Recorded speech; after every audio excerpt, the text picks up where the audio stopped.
paper. All right? And I think this week you will know your examination date, right? Is it this week? Huh? 27th. So which is tomorrow, right? So tomorrow you will know your examination date. All right? So please find your examination date. Do you remember at the beginning of the trimester, I give you the unit planner, right? At the end of the unit planner, write down your examination date. So you know exactly when is your exam. Okay? All right. A quick recap. Last week, we talked about risk and return, the second part.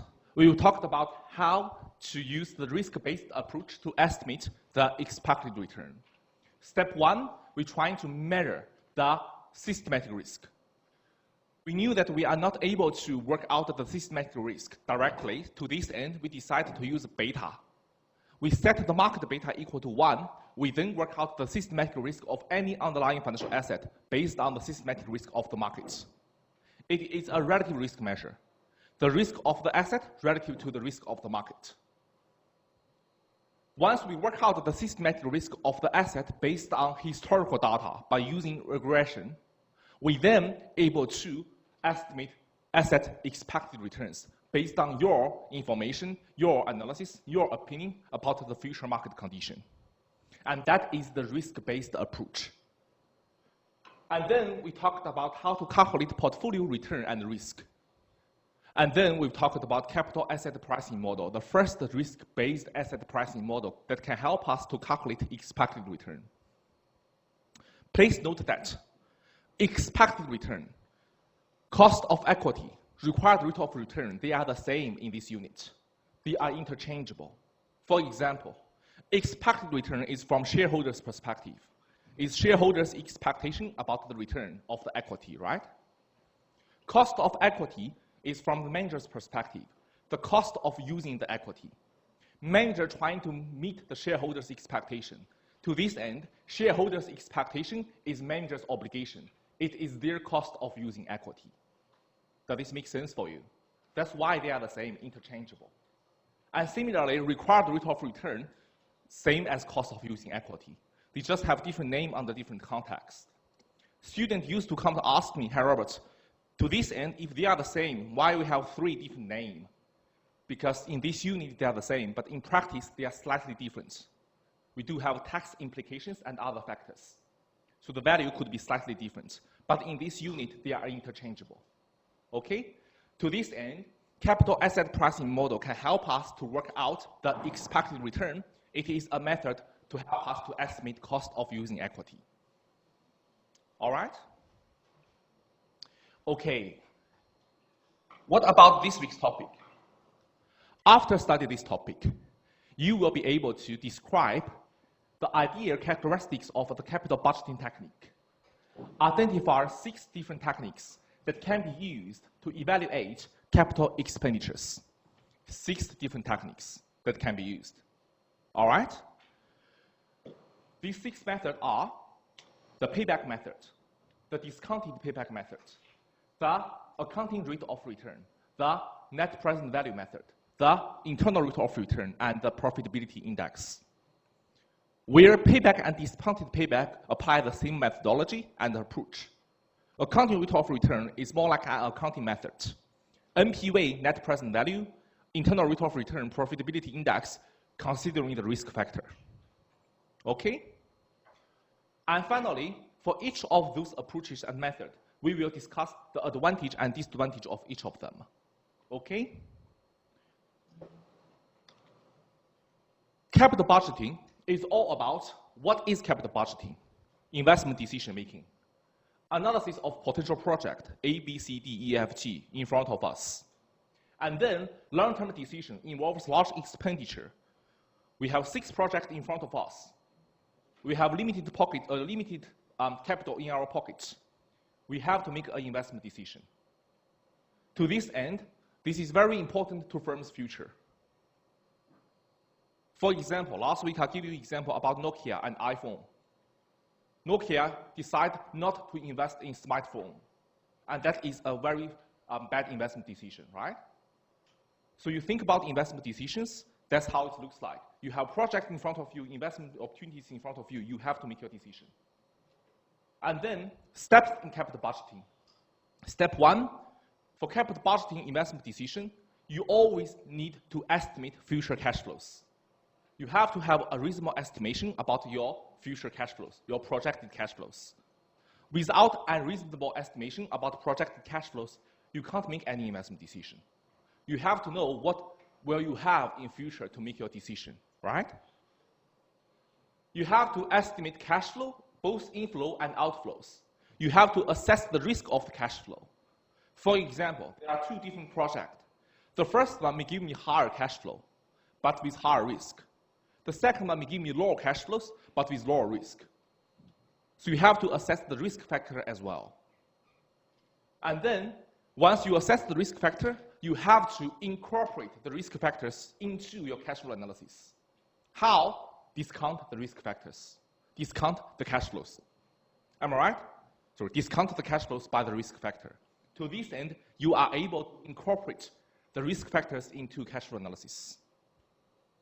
Finally, you need to evaluate the cash flow. Evaluate the cash flows after discount. And that's the general idea about capital budgeting process. Up to this stage, any questions? Okay. Now, in this week's topic, generally speaking, in practice, as a financial manager, if you are the manager of the company, you prefer, first of all, your preference. The approach must be easy. Easy to apply and easy to understand. If you, from an econometrician point of view or from the economics point of view, they are always to give you many different models for forecasting, stuff like this. But these models, equations, are very hard to apply and understand. To this end, preference from manager's perspective, easy. Manager only consider cash flow because cash flow matters. For investments, you have to use cash flow to make investments. You can't use account receivable to make investment. You can't use your revenue to make investment. It must be cash flow. Managers, they recognize time value of money. Managers, they are not stupid. They consider risk. For example, two cash flows. The first one is $10, but in 1 year's time. The second one is $100, but in 20 years' time. You have to consider the time value of money. How? Discount the cash flow to times 0. And then compare the cash flow at the same point of time. In this case, you capture the time value of money. You also capture the uncertainty of the cash flows, risk. Managers, they fully account the expected risk. For example, two projects. The first one have $10 cash flow in 1 year. The second one have $15 cash flow in 1 year. However, the first one is in retail business. The second one is in mining business. Higher risk. Higher risk, you have to consider the risk factor, higher uncertainty. So the discount rate must be higher for the mining sector. Am I right? So in this case, you will have two different discount factors for these two different projects, even though both of them happened in a year's time. Finally, the managers will then make a decision, and based on their estimation, always their estimation, it could be right, could be wrong, they make their decision. They will go for the one that they believe that have the highest value. Up to this stage, any questions? In this week, we will learn 6 different techniques, and we will use one example for all of these 6 techniques, which is this one. So Global Untethered is a worldwide provider of wireless telephone. Basically, there are 2 different options in front of them, investments. Those 2 investments are mutually exclusive. Mutually exclusive, which means you go A, you can't go B. You go B, you can't go A. That's it. You can't go both of them. All right? In most of the cases in practice, projects are mutually exclusive. Why? Because of the budget constraint. You only have a limited amount of money in your pocket. Get it? You can't go for both of the projects in practice. It's like property investment. In most of the case, you have 2 properties in front of you, you can only select one of them, right? All right. These 2 projects are Western Europe and a smaller one, Southeastern Australia. So the cash flow of these 2 projects looks like follows. If you do have a slides, you can read about it. If not, I will read the number for you. That's okay. All right? So the one in the top is the Western Europe project. For the Western Europe project, it's like your initial investment is 250 million. So initially, if you invest 250 million, in the next 5 years, in year 1, you will receive 35 million, year 2, 80 million, year 3, 130 million, year 4, 160 million, year 5, 175 million. The second project is the Southeastern Australian, at the bottom. At the beginning, it's a much smaller project. You invest 50 million. And then, in year 1, you will receive 18 million, year 2, 22 million, year 3, 25 million, year 4, 30 million, and finally, 32 million. So 5 cash flows for each of these projects, 2 projects. And then you need to make your decision. As you can see, the first one, initial investment, 250 million. Second one, much smaller, only 50 million, right? So let's make our decision, and let's see how should we make our investment decision. So you have 2 projects in front of you. Now it is up to you to make your decision by applying the knowledge we learned before. Okay. These 6 methods, generally, the first 2 about payback. Now, what is the payback method? Or what is the payback period method? Very easy. Payback period method is the simplest method to use. And it is very practical in practice. It's just measuring how long does it take to get your money back. And that's payback. How long does it take to get your money back? If your initial investment is 50 million, how long does the project take to get my $50 million back? And that's the payback method. For the payback method, what's the decision rule? The decision rule is the shorter the payback, the better the project.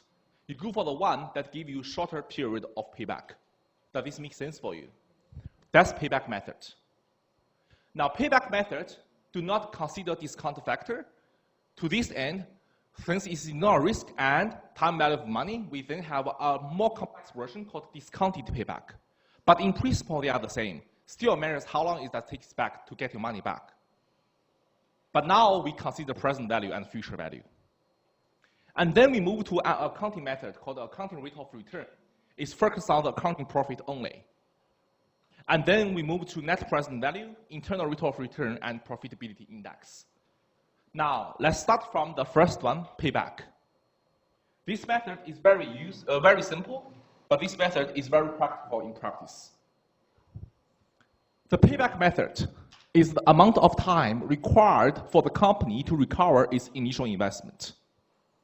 Think about my example. Today, I invest $10 in this project. Year 1 cash flow $1. Year 2 cash flow $9. Year 3 cash flow $100. How long is the payback? I invest $10 at the beginning. Year 1 cash flow $1. Year 2 cash flow $9. Year 3 cash flow $100. How long is the payback? Only takes me 2 years to get my money back, right? Okay, second project. Today, I invest into this project. Year 1 cash flow $1. Year 2 cash flow $1. Year 3 cash flow $1,000. How long does it take? More than 2 years, but less than 3 years. Am I right? That's it. That's about payback. Now, how do we make an estimation? The first one, you will get your initial return back in exactly 2 years. But it looks like the second one, we knew that there is a range. The payback is more than 2 years, because at the end of year 2, you only get your $2 back, right? But less than 3 years, because at the end of 3 years, you have much more than your initial investment. So how to do the estimation? Very easy.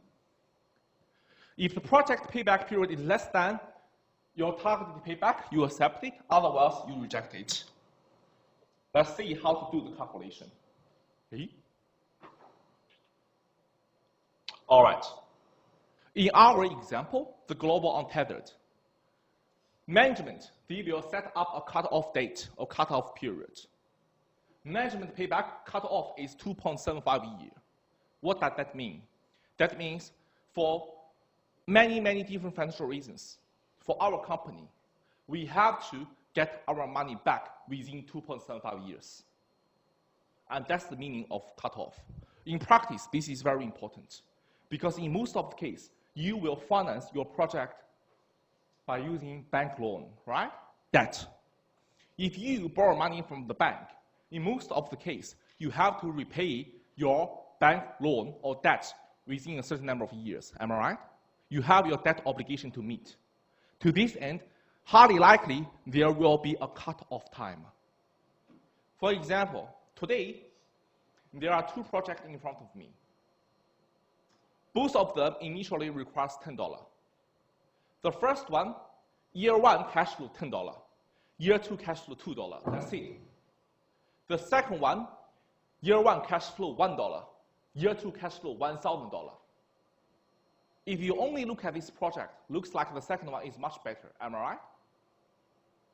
However, the payback for the first one is only 1 year, but the payback for the second one is more than 1 year. Am I right? What about at the end of the year, you have to pay your debt to the bank? What about if at the end of the year, you have to meet your debt obligation? If this is the case, you have to go for the first one. Am I right? No matter how attractive about the cash flows of the second project in the second year. Because you have to meet your legal obligation. Does this make sense for you? That's one of the reasons company will normally have a cut-off time. Another reason company will have a cut-off time is because of the uncertainty. The longer the project cash flows, the higher the uncertainty. No one knows about future economic condition. As I said, today, if you are a very experienced manager, you may have a very reasonable expectation about cash flows in next year, right? But no one can guarantee that you will have a good expectation about cash flows in 5-6 years' time. Because we have no idea about the future economic condition. Do you agree? I'll give you guys another classical example. Just last week, Australia, we have another new prime minister. This is our 6th prime minister in 7 years' time. But when I first came to Australia in 2003, we are in the Howard government. And Howard, or John Howard, is in the prime minister position for 11 years. So if you stand at that point of time, and if you look forward about future, you have no idea about this political environment. You may have an expectation about future cash flow in 1 year, but how could you have a reasonable expectation about cash flows 7 years' time? To this end, the longer the expectation, the longer the project, the higher the uncertainty. That's another reason we need to have a cutoff. Normally, we set our cutoff within 3 years' time in practice. Does this make sense for you? So we set up a cutoff. Now, let's look at these two projects. Let's think about which one should we go for. The first project, initial outflow is 250 million, right? Its initial outflow is 250 million. Let's look at how it looks like about its cash flow. In these slides, we have the cash flows of the first project.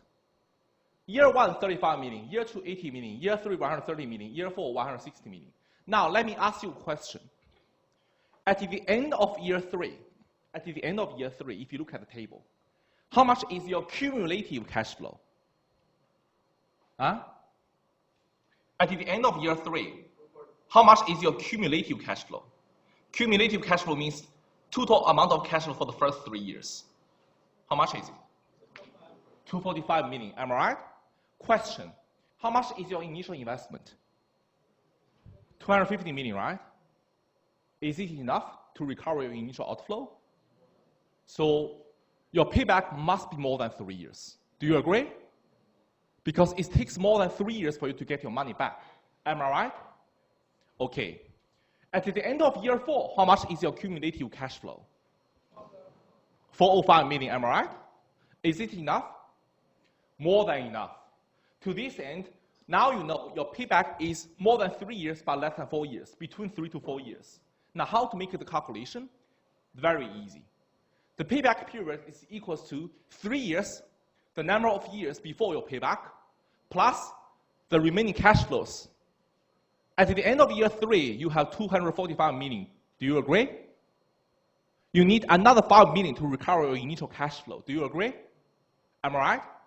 But in year 4, just in year 4, it will give you 160 million, right?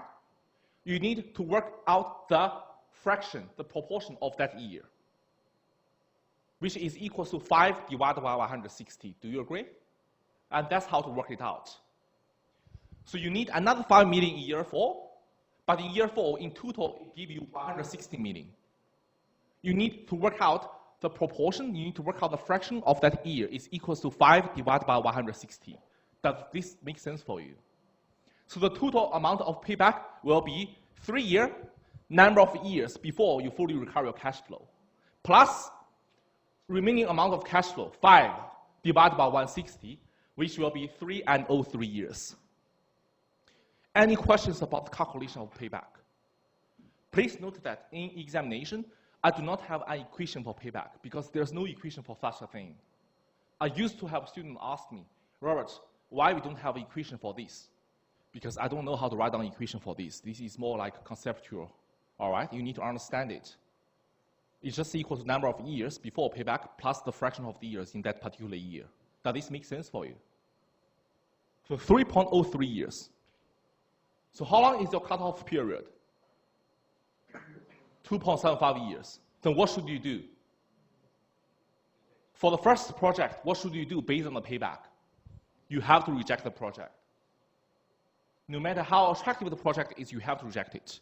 In practice, payback is very practical because, as I said, if 2.75 years you made your decision based on your debt obligation, that is the time that you have to meet because this is your legal obligation.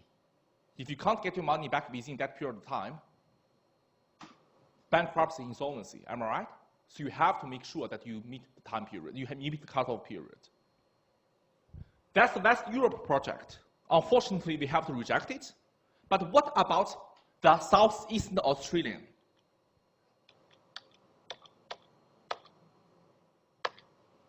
What about the Southeastern Australian? For Southeastern Australian, what happened? How much is your initial investment? 50 million, right? Year 1, 18 million. Year 2, 22 million. Do you have enough money for the first 2 years? Cumulative cash flow, 40 million. Am I right? Now, let's see about year 3. At the end of year 3, how much is your cumulative cash flow? 65, right? More than enough. So your payback must be more than 2, less than 3. Okay, which is good. Now let's work out your payback.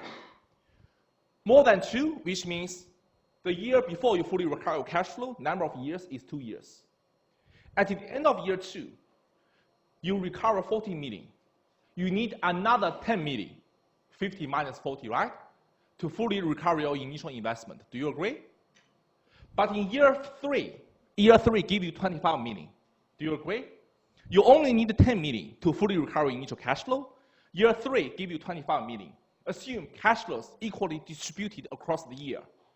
To this end, the fraction of the cash flows or number of years to recover your initial investment will be 10 divided by 25. Am I right? To this end,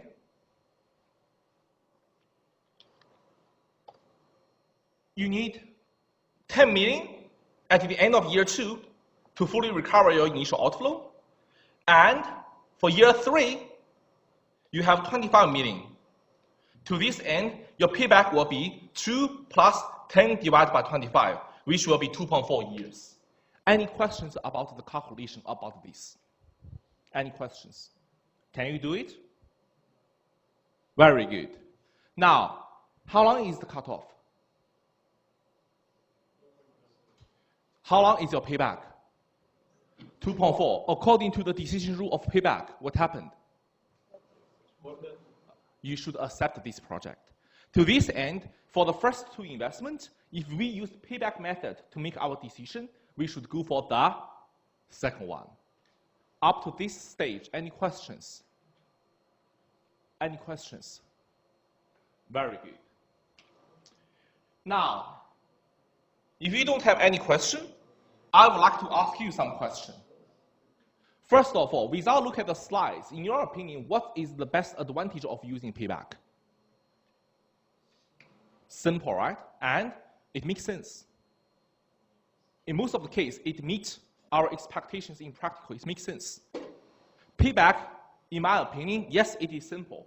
But payback, in my opinion, is one of the best methods for you for decision making. It is very, very important.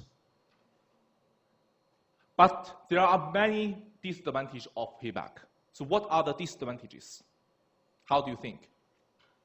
It doesn't consider future benefits after the Very good. It simply ignores future cash flow.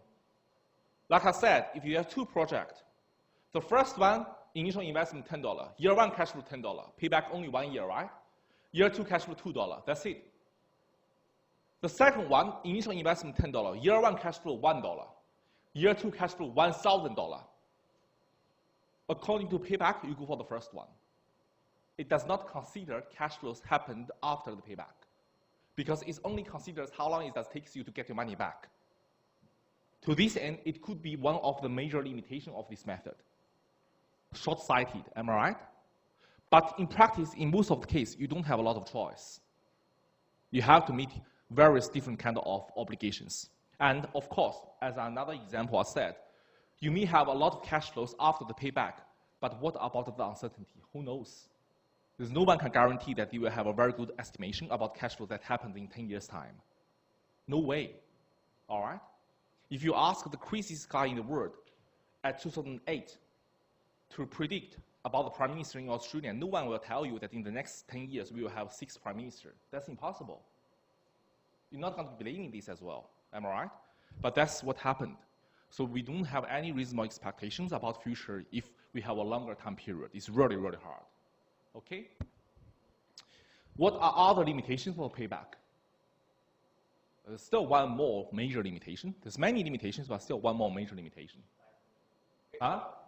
It doesn't say the exact period, like when we are getting the Oh, the cutoff is based on management. As I said, the cutoff is based on management experience and management's the company's requirements.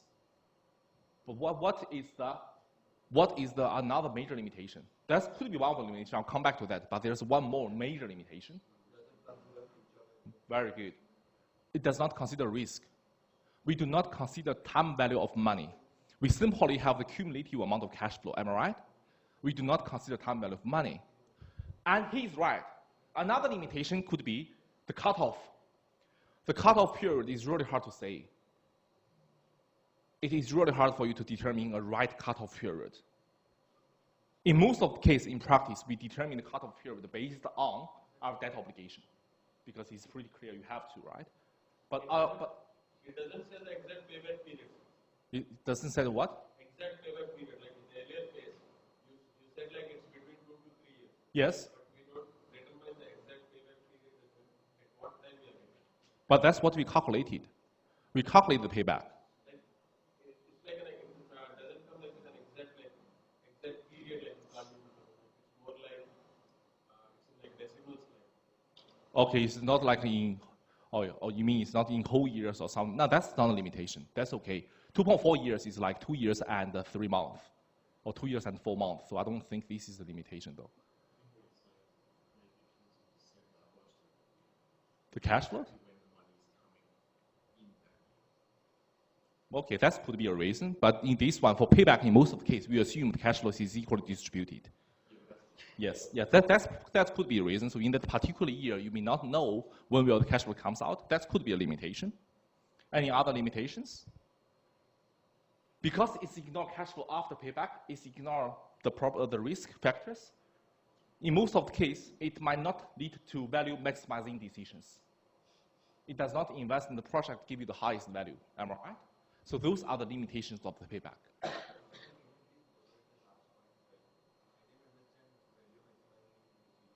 Value maximization decision is like 2 projects, as I said. If you have 2 projects in front of you, the first one, both of them initial investment $10. The first one give you $10 cash flow in year 1, $2 cash flow in year 2, that's it.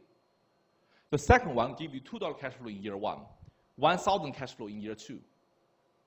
According to payback, which one should you go for? The first one, right? But according to value maximization, which one should you go for? The second one. So payback may not lead to value maximization. But still, as I said about the limitations, one of the reasons is because you may have to meet your debt obligation in 1 year's time. Okay? Now, based on the limitation of payback, given the nature of this method, apparently there are a few limitations we are not able to overcome. For example, we can't do anything about cash flow after payback. For example, we can't do anything about the cutoff period. But we do able to overcome one of the major risks, one of the major limitations, the risk. The payback do not consider time value of money and the risk factor. To this end, let's work out a discounted payback. So what is a discounted payback? Very easy to understand. Discounted payback accounts for the time value of money. In short, instead of using cash flows, nominal cash flows, now let's consider the time value of money. We cannot simply sum up the cash flows. We need to work out the present value of each of your future cash flows, and then sum up the cash flows, and then work out the payback. Does this make sense for you? So for payback, what we did, initial investment $10, year one cash flow $1, year two cash flow $9. Okay, payback is 2 years. But we simply sum up year one and year two cash flows. We can't do this because it does not consider time value of money. For discounted payback, what should we do? We need to discount year one cash flow to time 0. We need to discount year two cash flow to time 0. We need to discount year three cash flow to time 0. And then we work out the payback. Does this make sense for you? And that's discounted payback. You simply need a discount factor. So what should we do? Apply the discount rate. Discount rate capture risk and time value of money. Apply the discount rate to cash flow during the payback period. If your project is financed by equity, the discount rate is your cost of using equity. This method, yes, it considers the risk factor. Unfortunately, it still ignores the cash flow after payback. Now, let's see the project. We still start from Western Europe. For the Western Europe, let's see what's going on here. Here is your cash flow. Let's assume your discount rate is 18%.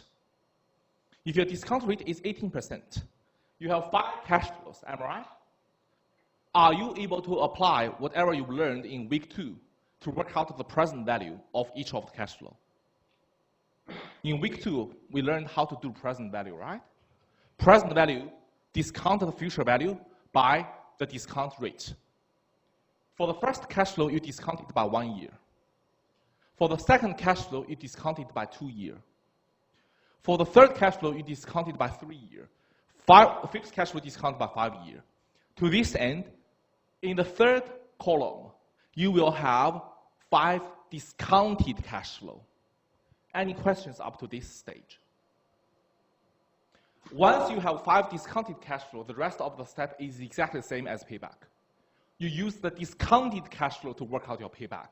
This method is called discounted payback method. The discounted cash flow, year 1, year 2, year 3, still cumulative cash flow. Now look at the last column. The last column gives you the cumulative present value of the cash flows. Question, at the end of year 4, how much is your cumulative present value of cash flows? 248.8, right? Do you have enough money to recover your initial 250 million? Still not enough. But we do have enough in year 5, right? To this end, let's apply the same method. The payback will then equals to 4 years, number of years before you fully recover your cash flow, plus remaining cash flows, 250 minus 248.8, which is 1.2 million, right? Divide by the amount of discounted cash flow in year 5, 76.5. Am I right? To this end, it will be 4 plus 1.2 divided by 76.5. And that will be your discounted payback. Just 1 second. And your discounted payback, in this case, will be 4 years or 4.0157 years. Yes, what's your question? Okay. And that's your discounted payback for the Western Europe project. If the cutoff still 2.75 years, again, you reject this project because it takes you much longer to get your money back. Does this make sense for you? Now, in this method, it's applied the same intuition as the payback, but we now consider the risk factor. That's it. And that's the discounted payback. Okay? You may be wondering, hey Robert, what about the second project? Similarly, let's work out the discounted payback. And similarly, we use the same discount rate. And similarly, in column 3, you have the discounted cash flow for each year's cash flow. And similarly, in the last column, you have the cumulative cash flows. Now, in the last column, for the cumulative amount of cash flow, initial investment 15 million. At the end of year 3, do you have enough cash flow? At the end of year 3, do you have enough cash flow?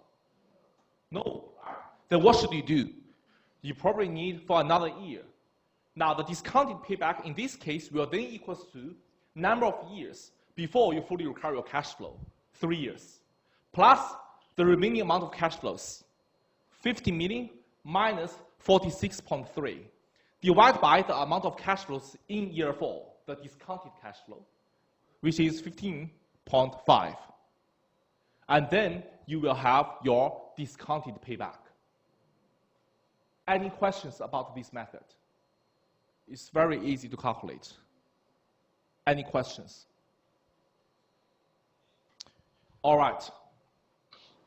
To this end, you will have a cut of 2.75 years, but unfortunately, according to the discounted payback, we have to reject this project as well. Up to this stage, any questions? To this end, if you use payback, a discounted payback, you have to reject both of them. Okay? And that's basically everything about payback and discounted payback. As I said, this method, it is very simple in practice. And frankly speaking, discounted payback is not as popular as payback because one of the major limitations of payback is easy to use. If you discount it, it's not that easy. Plus, if you discount it, you may need to use other methods. All right? I know this method is very simple, but this method is very practical for most of us. Even you do not have budget constraint, even you do not borrow money from the bank, you still need to consider the payback. It is very important for you to consider this. Okay? Up to this stage, any questions?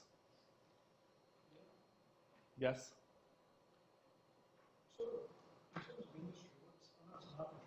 Yeah. I have no idea. No, there's no rule of thumb. Generally speaking, as short as possible, as soon as possible, but I have no idea what is rule of thumb. There's no such a thing.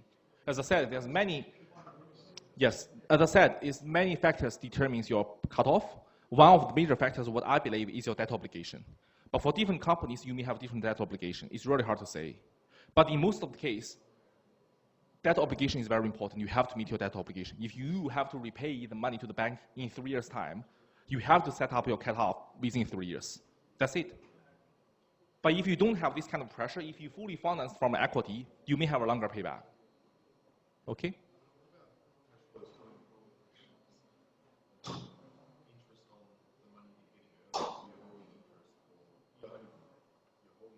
We do not consider this. We do not consider it's just like how long we get your money back. Yeah, we do. But that's if this is the case, it's compounding things, but we do not consider this. Okay? Any other questions about payback? If no, let's move to the next method. All right? The next method is very funny. The next method is called accounting rate of return. Now, accounting rate of return, apparently this is an accounting method, right? And some of the students may be asking, hey, Robert, why we use an accounting method? Again, accounting rate of return, there's one of our major advantage.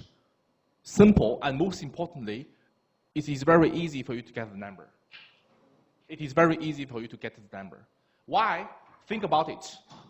For most of the company in the market, not most, for every company in the market, you have to prepare your financial reports. Am I right? Which means preparing accounting financial report is a must, which means you must have all those accounting numbers. Does this make sense for you? Which means you don't have to estimate something.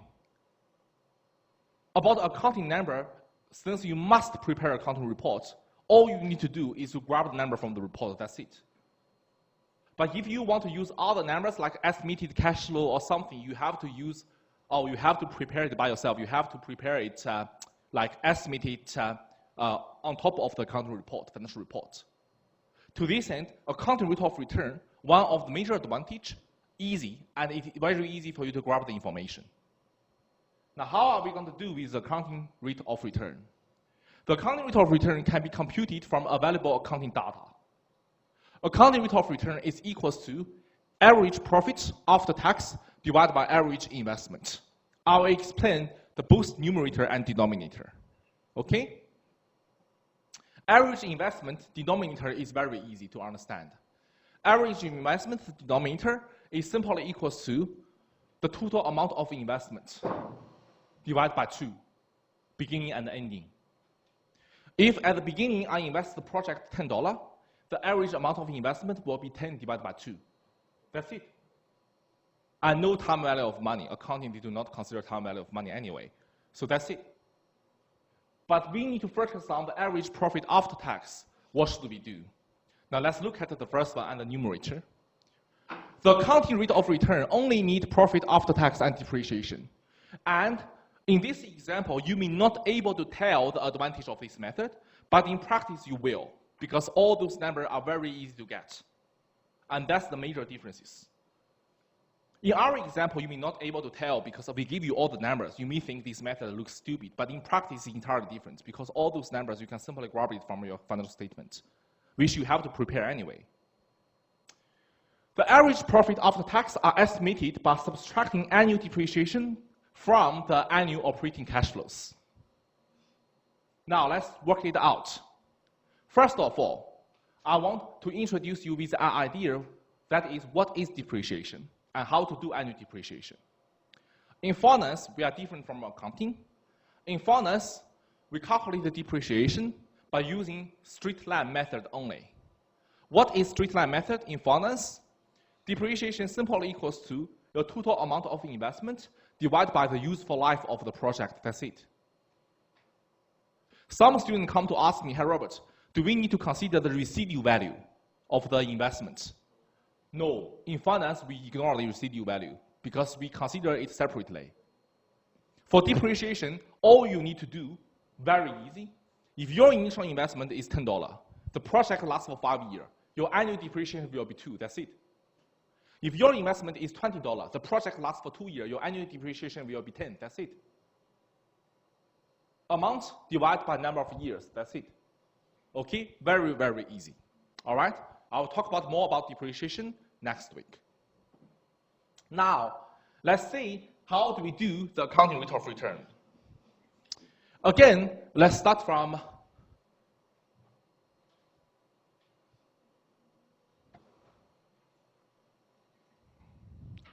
the annual depreciation for the Western Europe project. We have 5 years project, and your initial investment is 250 million. Am I right? Your initial investment is 250 million. How long is your useful life? Very good. 5-year useful life, then how much is your annual depreciation? 50 million, am I right?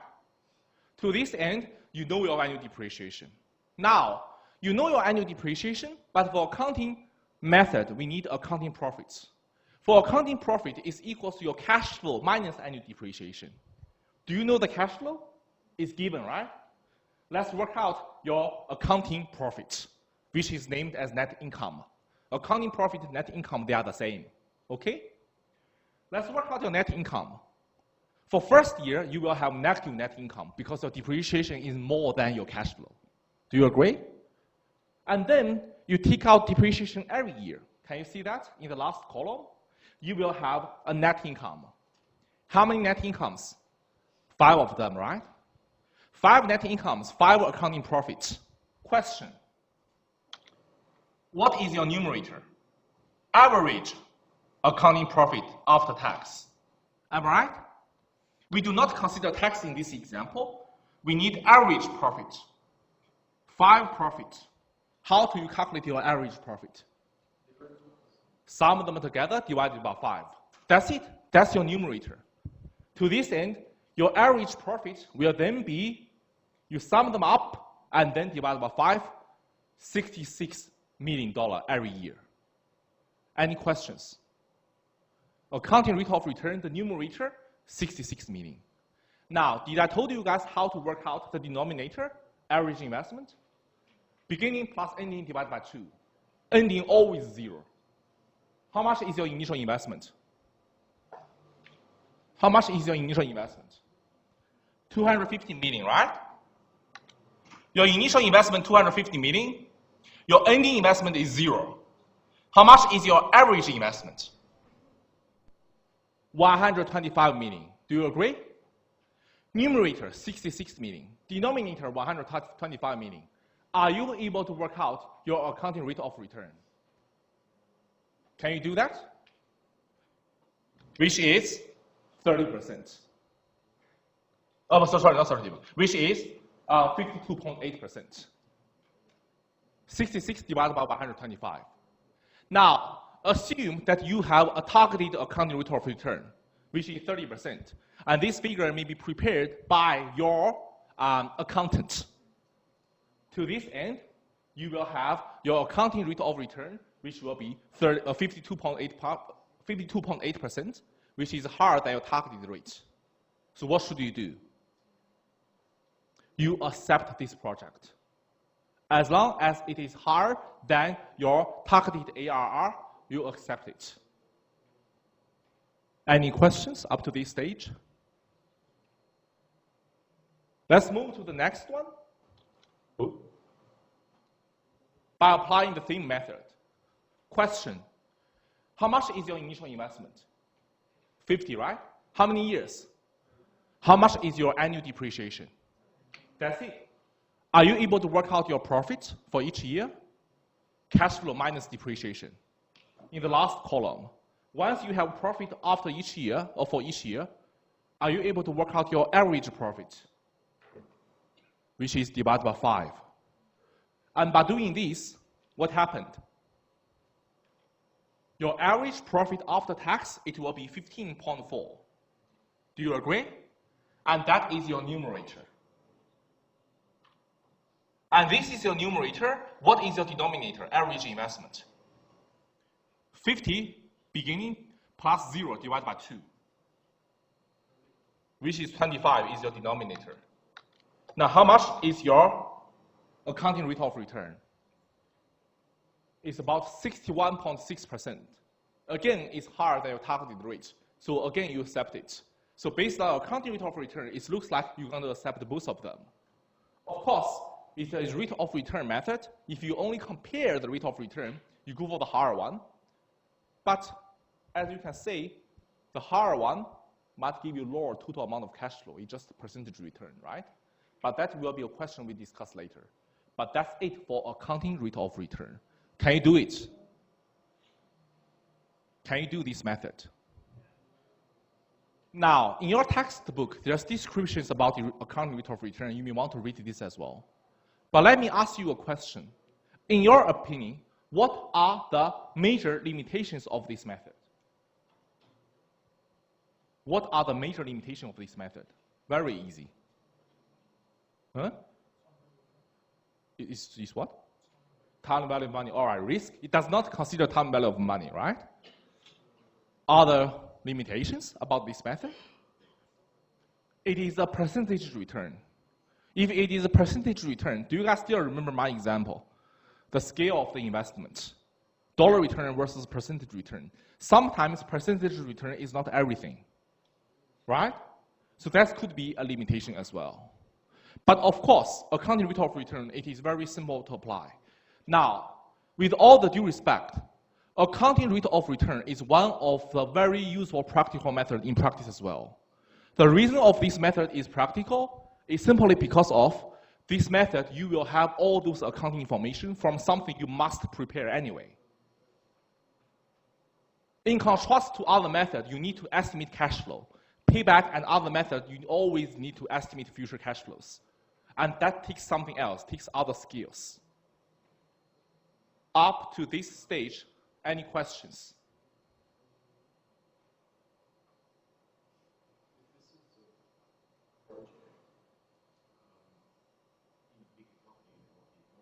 Yes. Well, it's really hard to say. Why can't you use this?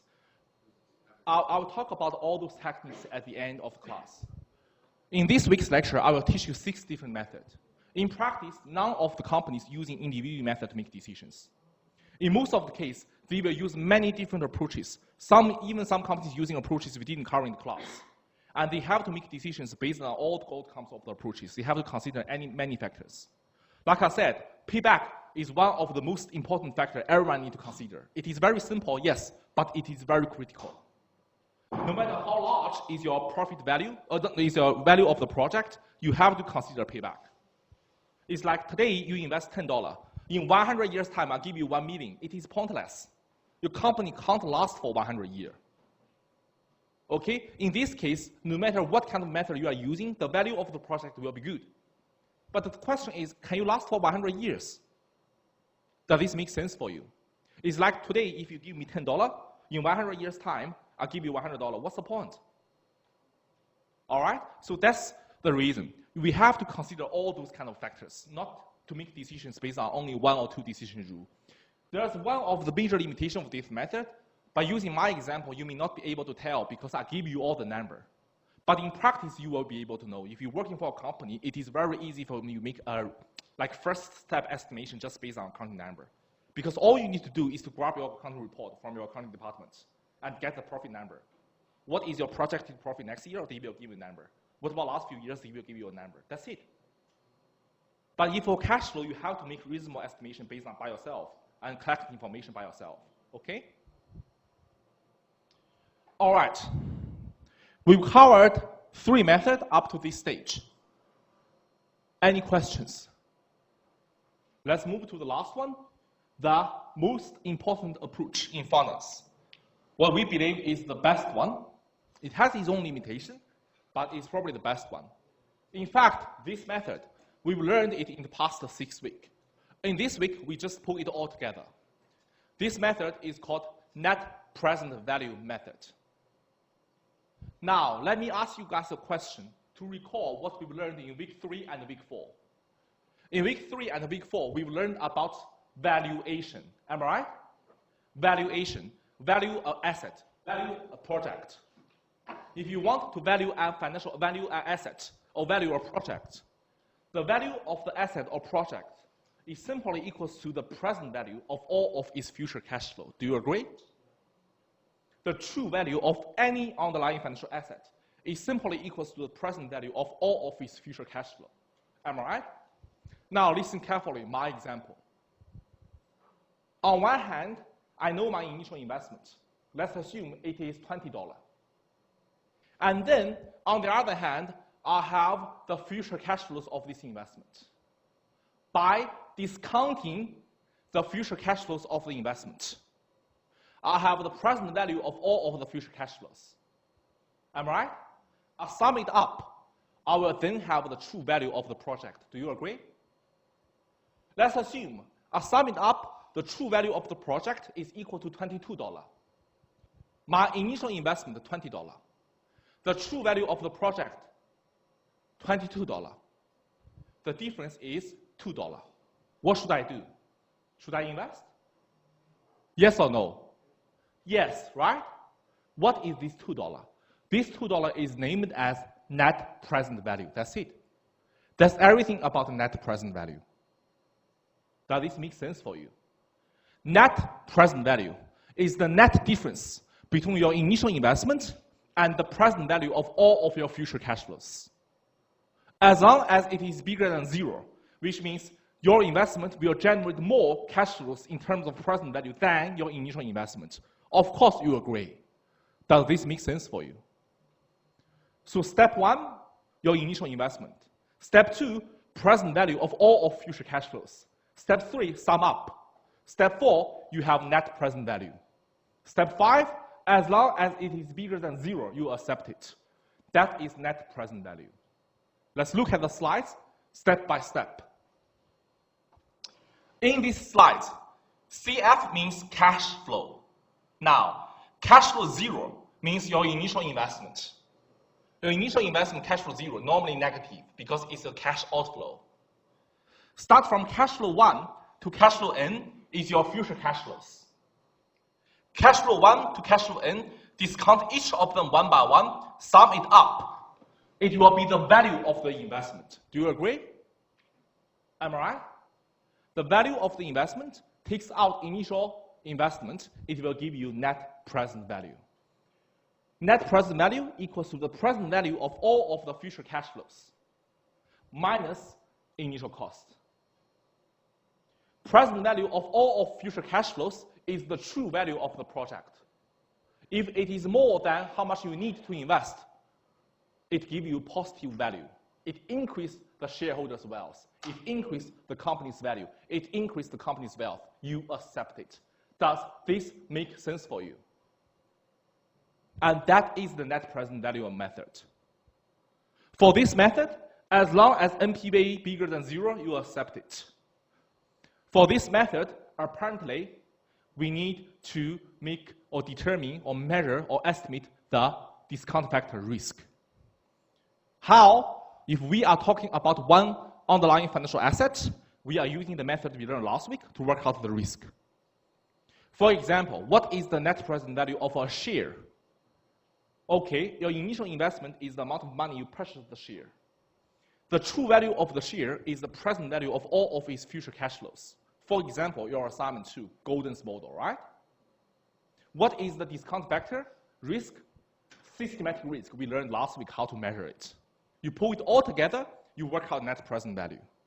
If the value of the share, true value, is higher than the money you spend, you buy it. Otherwise, you short. That's it. Intuitively, if you talk about a project, you can work out present value of the future cash flows of the project. Based on the cash flow movements, up and downs, you can work out the volatility, standard deviation, and systematic risk. And to this end, you have initial investment, you can work out net present value.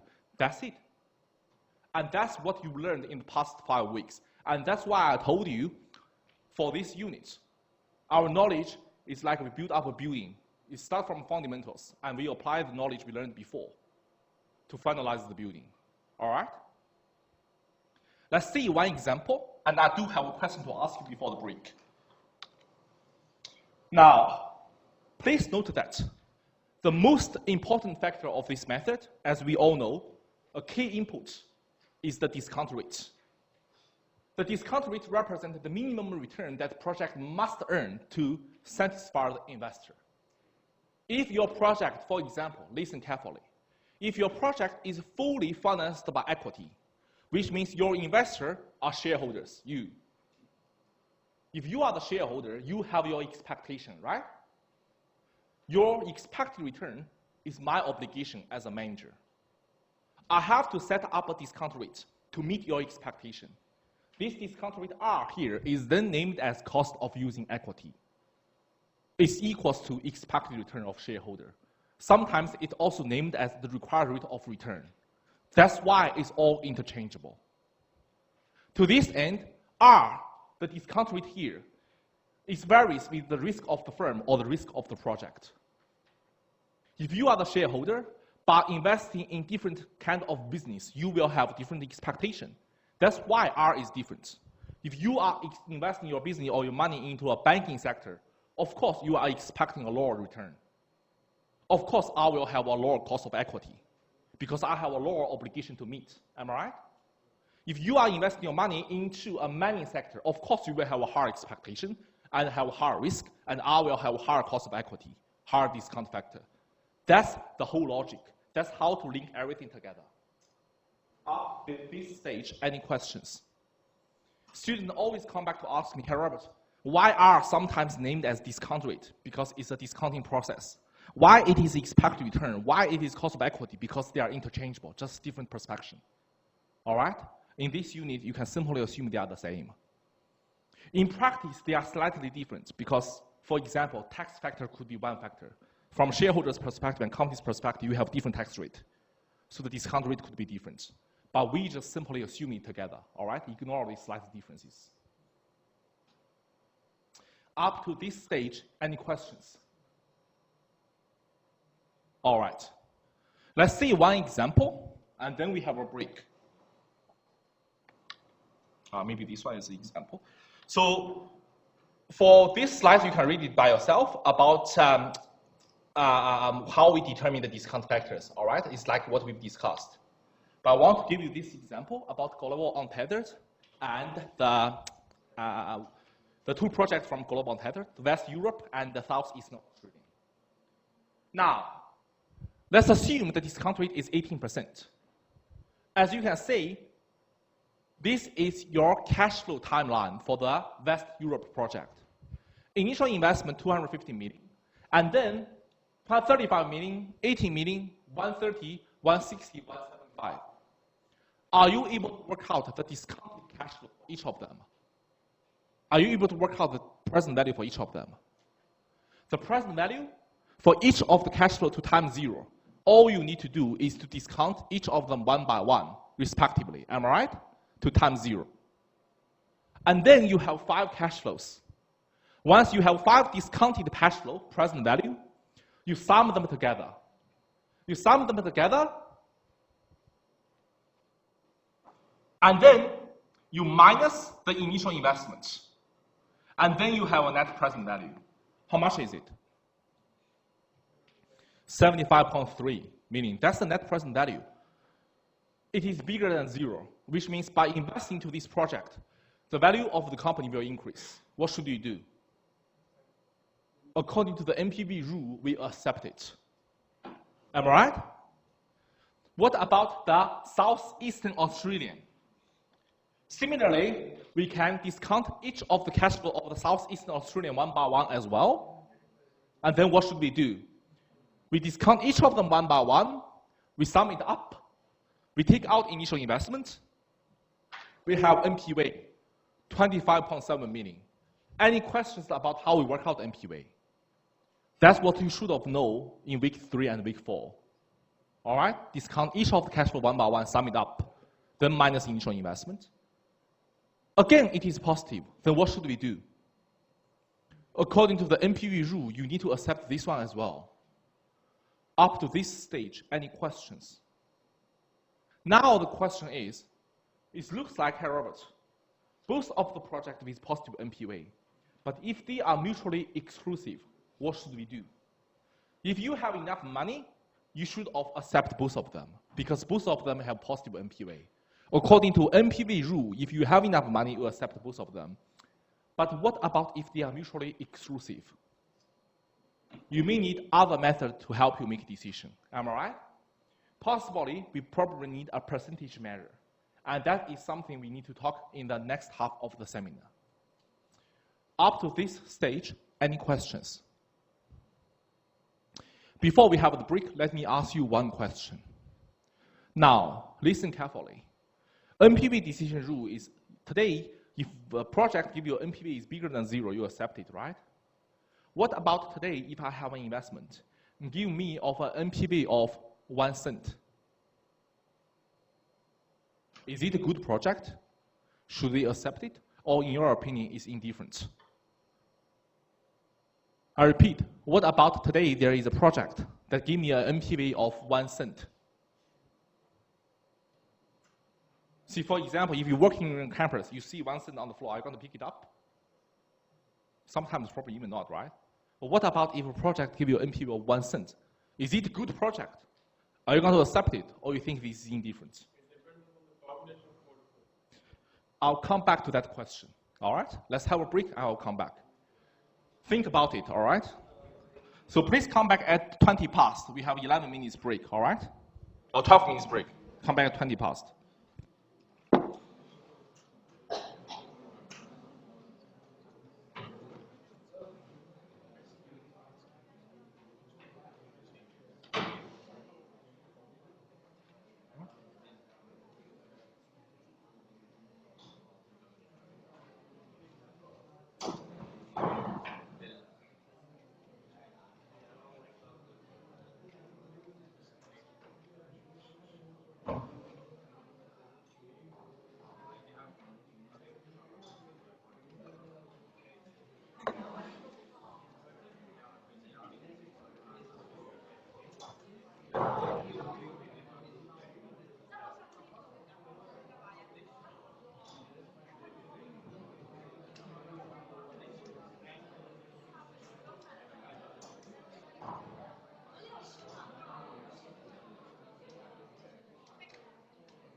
Yeah. Expected return. Expected return. So expected return is from shareholders' perspective. Your expectation about your equity return, right? Your expectation from company's perspective is my obligation. It's my required rate of obligation to meet. So it's same as required obligation. It is also same as cost of using your money, cost of equity. That's the same. That's why they are the same. Yeah.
Yes.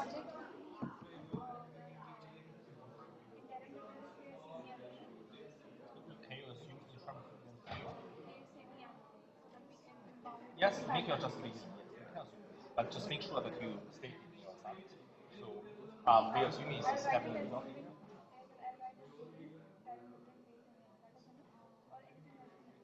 It's up to you. You just need to tell me that that's your assumption. If you can give me like one or two sentences, that's your justification. Why is it you see that like I know that things may take like different time or something, but however, it's in terms of we make this kind of information because we believe things have capacity or sometimes it's a little bit information. But you can make this assumption for sure.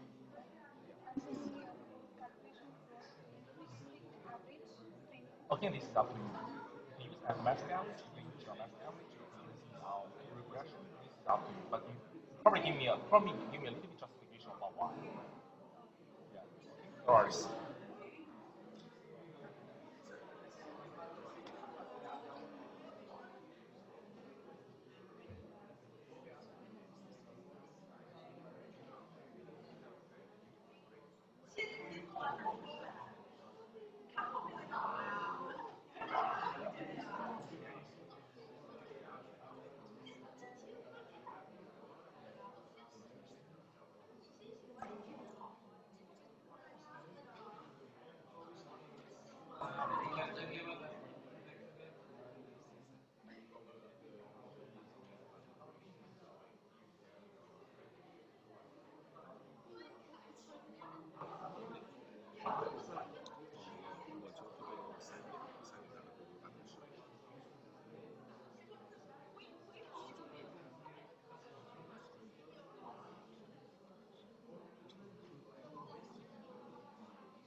All right, let's start. Okay, let's start. All right, before the break, I will ask you a question that is, if NPV is only 1 cent, what do you think about this project? Is it good? Or is it acceptable? Should we accept it? Or you think it makes indifferent? It's good? How do you guys think? It's more than 0, so according to decision rule. How do you think from the back? Think. Huh? Why is this anything to do with portfolio? Very good, yeah. Okay. Why do you think it is good? But you have to give me a reason, right? Okay. This is a good project, as what he said. This is a very good project. Why? How do we work out NPV? When we work out the NPV, we discount our cash flow. Am I right? How do we discount our cash flow? When we discount our cash flow, we are using the discount factor. Am I right? The discount factor is your shareholders' expected return. What does that mean? It means as long as your NPV is positive, even it is only 1 cent, it means at least this project meet your shareholders' expectation. Am I right? It means at least this project meets shareholders' expectation. And that's why it is a good project. Okay? Let's see more example about NPV. Before the break, we talked about these 2 projects. The first one gives you 75.3 million. The second one, 25.7 million. Now, assuming Global Untethered uses 18% discount rate, NPVs are Western Europe, 75.3 million, Southeastern Australia, 25.7 million. Should we accept the first one or both of them? Well, if possible, accept both of them. If you have to choose one, looks like you're probably going to accept the first one. But there might be other factors we need to consider. I will come back to this question. Another example about NPV. NPV is one of the most important topics for this unit. I can guarantee you that in your final examination, you must have an NPV question. All right, that's something I can tell you. But of course, it won't be that easy, all right? You may need to combine whatever you learned this week and next week to do the question, okay? Now let's say a project requires an initial investment of 300,000. Expected future cash flows are 50,000 year 1, negative 60,000 year 2, 80,000 year 3, and cash flow in at the beginning, cash flow at year 4 is $200,000. Discount rate is given.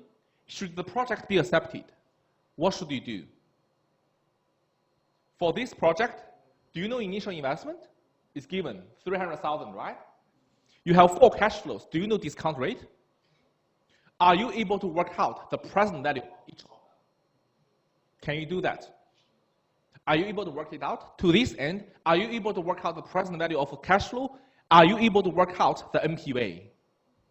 So we discount each of the cash flow one by one, and then we take out initial investment. We will have NPV. So discount each of the cash flow by its discount factor respectively, and then take out initial investment. How much is the NPV? Negative 1, 3, 4, 9, 3, 8. What should we do? We should reject the project because the NPV is negative. All right. In sum, what are the advantages of NPV? What are the disadvantages? NPV in practice is well considered as the gold standard of investment decision rules. NPV, the key benefits include it considered and focused on cash flows, not accounting profits. It also makes appropriate adjustment for the time value of money and risk factors, right? And finally, it can properly account for risk differences between projects. So you can consider the project across different industry or different discipline because it adjusts the risk and time value of money. And that's the most important advantages of NPV. But of course, disadvantages. It is hard to explain because it lacks intuitive appeal of simple rules like payback. It doesn't capture managerial flexibility, real option values. I'll give you details about each of these limitations. First of all, it lacks of intuitive appeals. It's not like payback, it makes sense. If you are a financial planner, you need to explain your investment to your customer. It is very easy for you to explain payback to them because it makes sense. But for NPV, it is not that easy. Your customer must have some sort of knowledge about present value, some sort of knowledge about discount factors, stuff like this. It is truly happening in practice, believe it or not. I used to have a friend who actually opened a restaurant. The business of the restaurant is very good. So I asked my friend, are you willing to buy the restaurant? Because he rented the location, he rented the land. I'm asking him, what about you just buy this restaurant? And he told me, I don't have enough money. I then told him that, why can't you just borrow money from the bank? He said, no, Robert, I'm crazy. I borrow money from the bank, I have to pay interest. Why am I so stupid? I don't want to pay interest. And that's their mindset. Okay? It is very hard to explain sometimes. It's not as intuitive as payback. Second, it does not capture managerial flexibility, real options. That will be discussed in next week's seminar. At the end of next week's seminar, we will talk more about real options. But just give you one more example.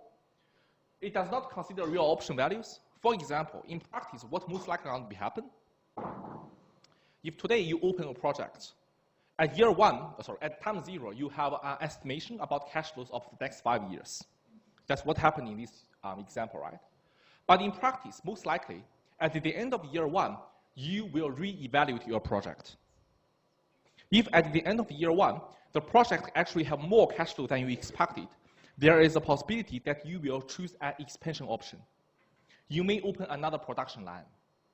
Makes sense, right? It's like you open a restaurant. If you have more cash flow than you expected, you may open another one. Does this make sense for you?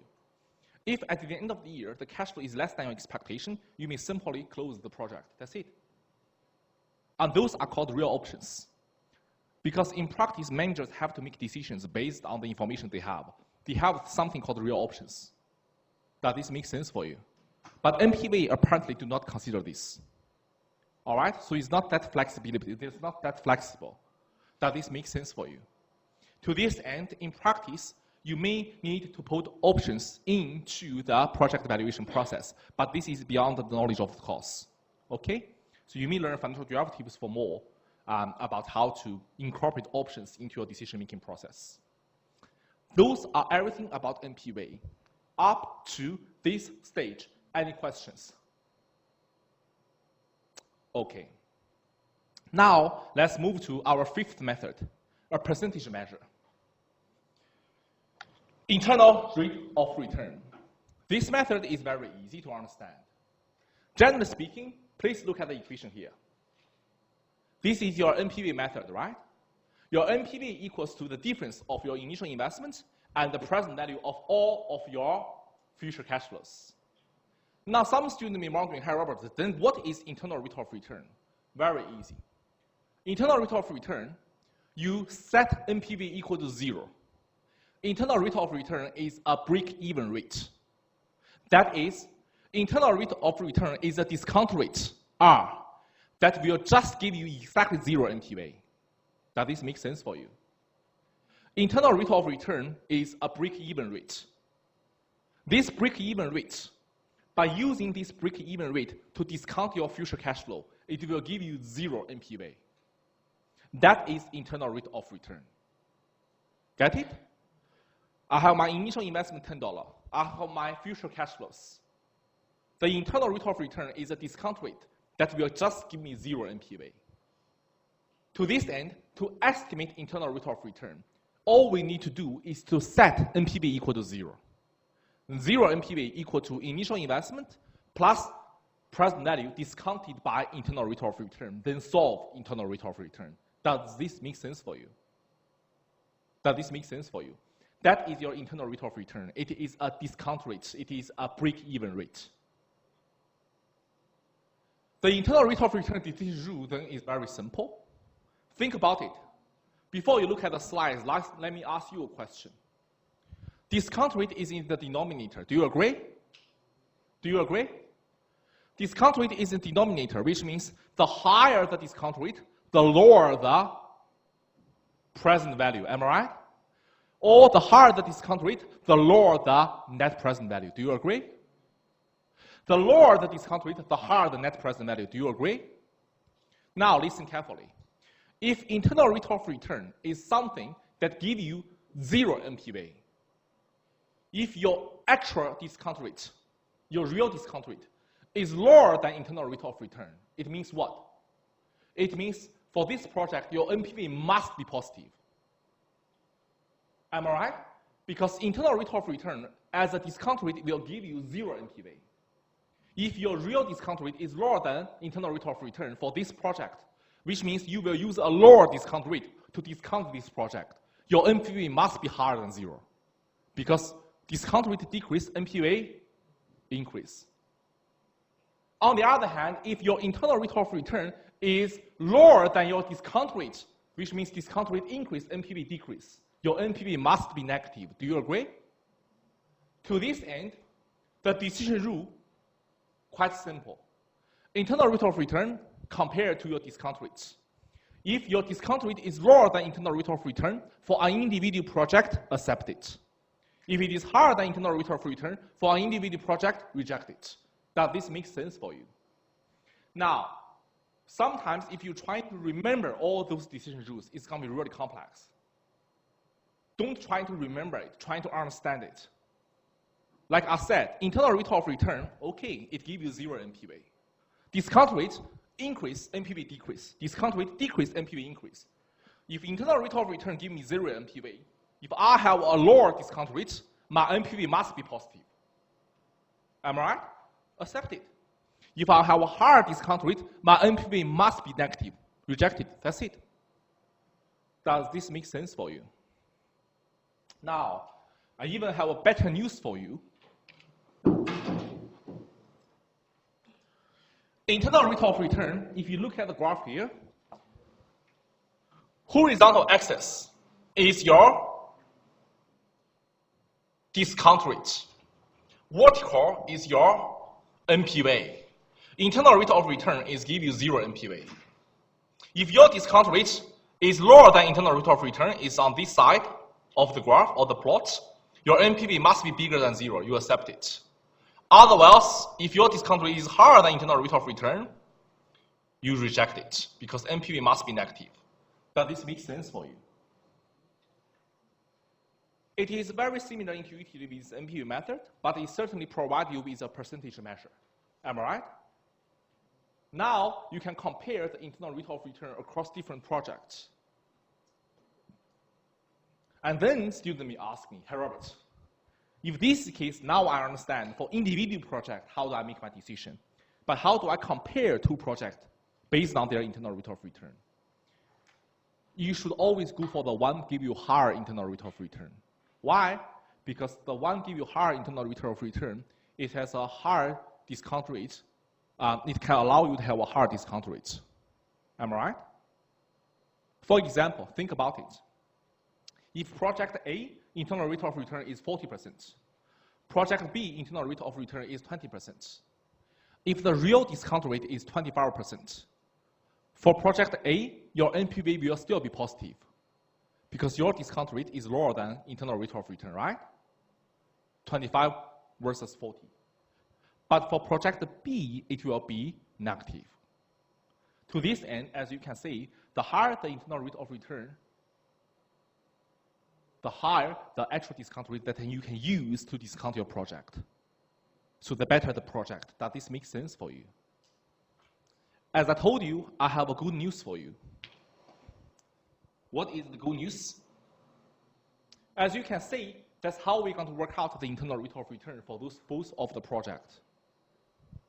If you want to work out internal rate of return for Western Europe and Southeastern Australia, first of all, you need to set up the equation. You need to set NPV equal to 0. You need to have all those cash flows. You then need to have the discount factors. Am I right? Do you agree?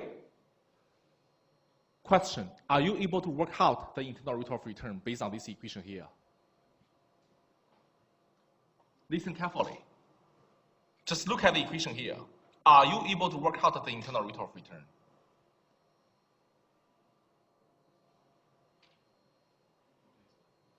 Without a financial calculator, you can't work it out. In practice, you can use Excel or you can use financial calculator, but without a financial calculator, you can't work it out. Of course, you can do trading error method, but it's so stupid. To this end, you are lucky because I can't force you to get financial calculator in your exam, right? To this end, I won't ask you to do any kind of calculation to calculate internal rate of return directly, like this equation here. You may have questions like this. I may give you two internal rate of return and ask you which one is the real one. You then substitute number into the equation and solve the one, give you 0 NPV. That's possible. But I won't ask you to directly work out internal rate of return like this equation here because you can't. Okay?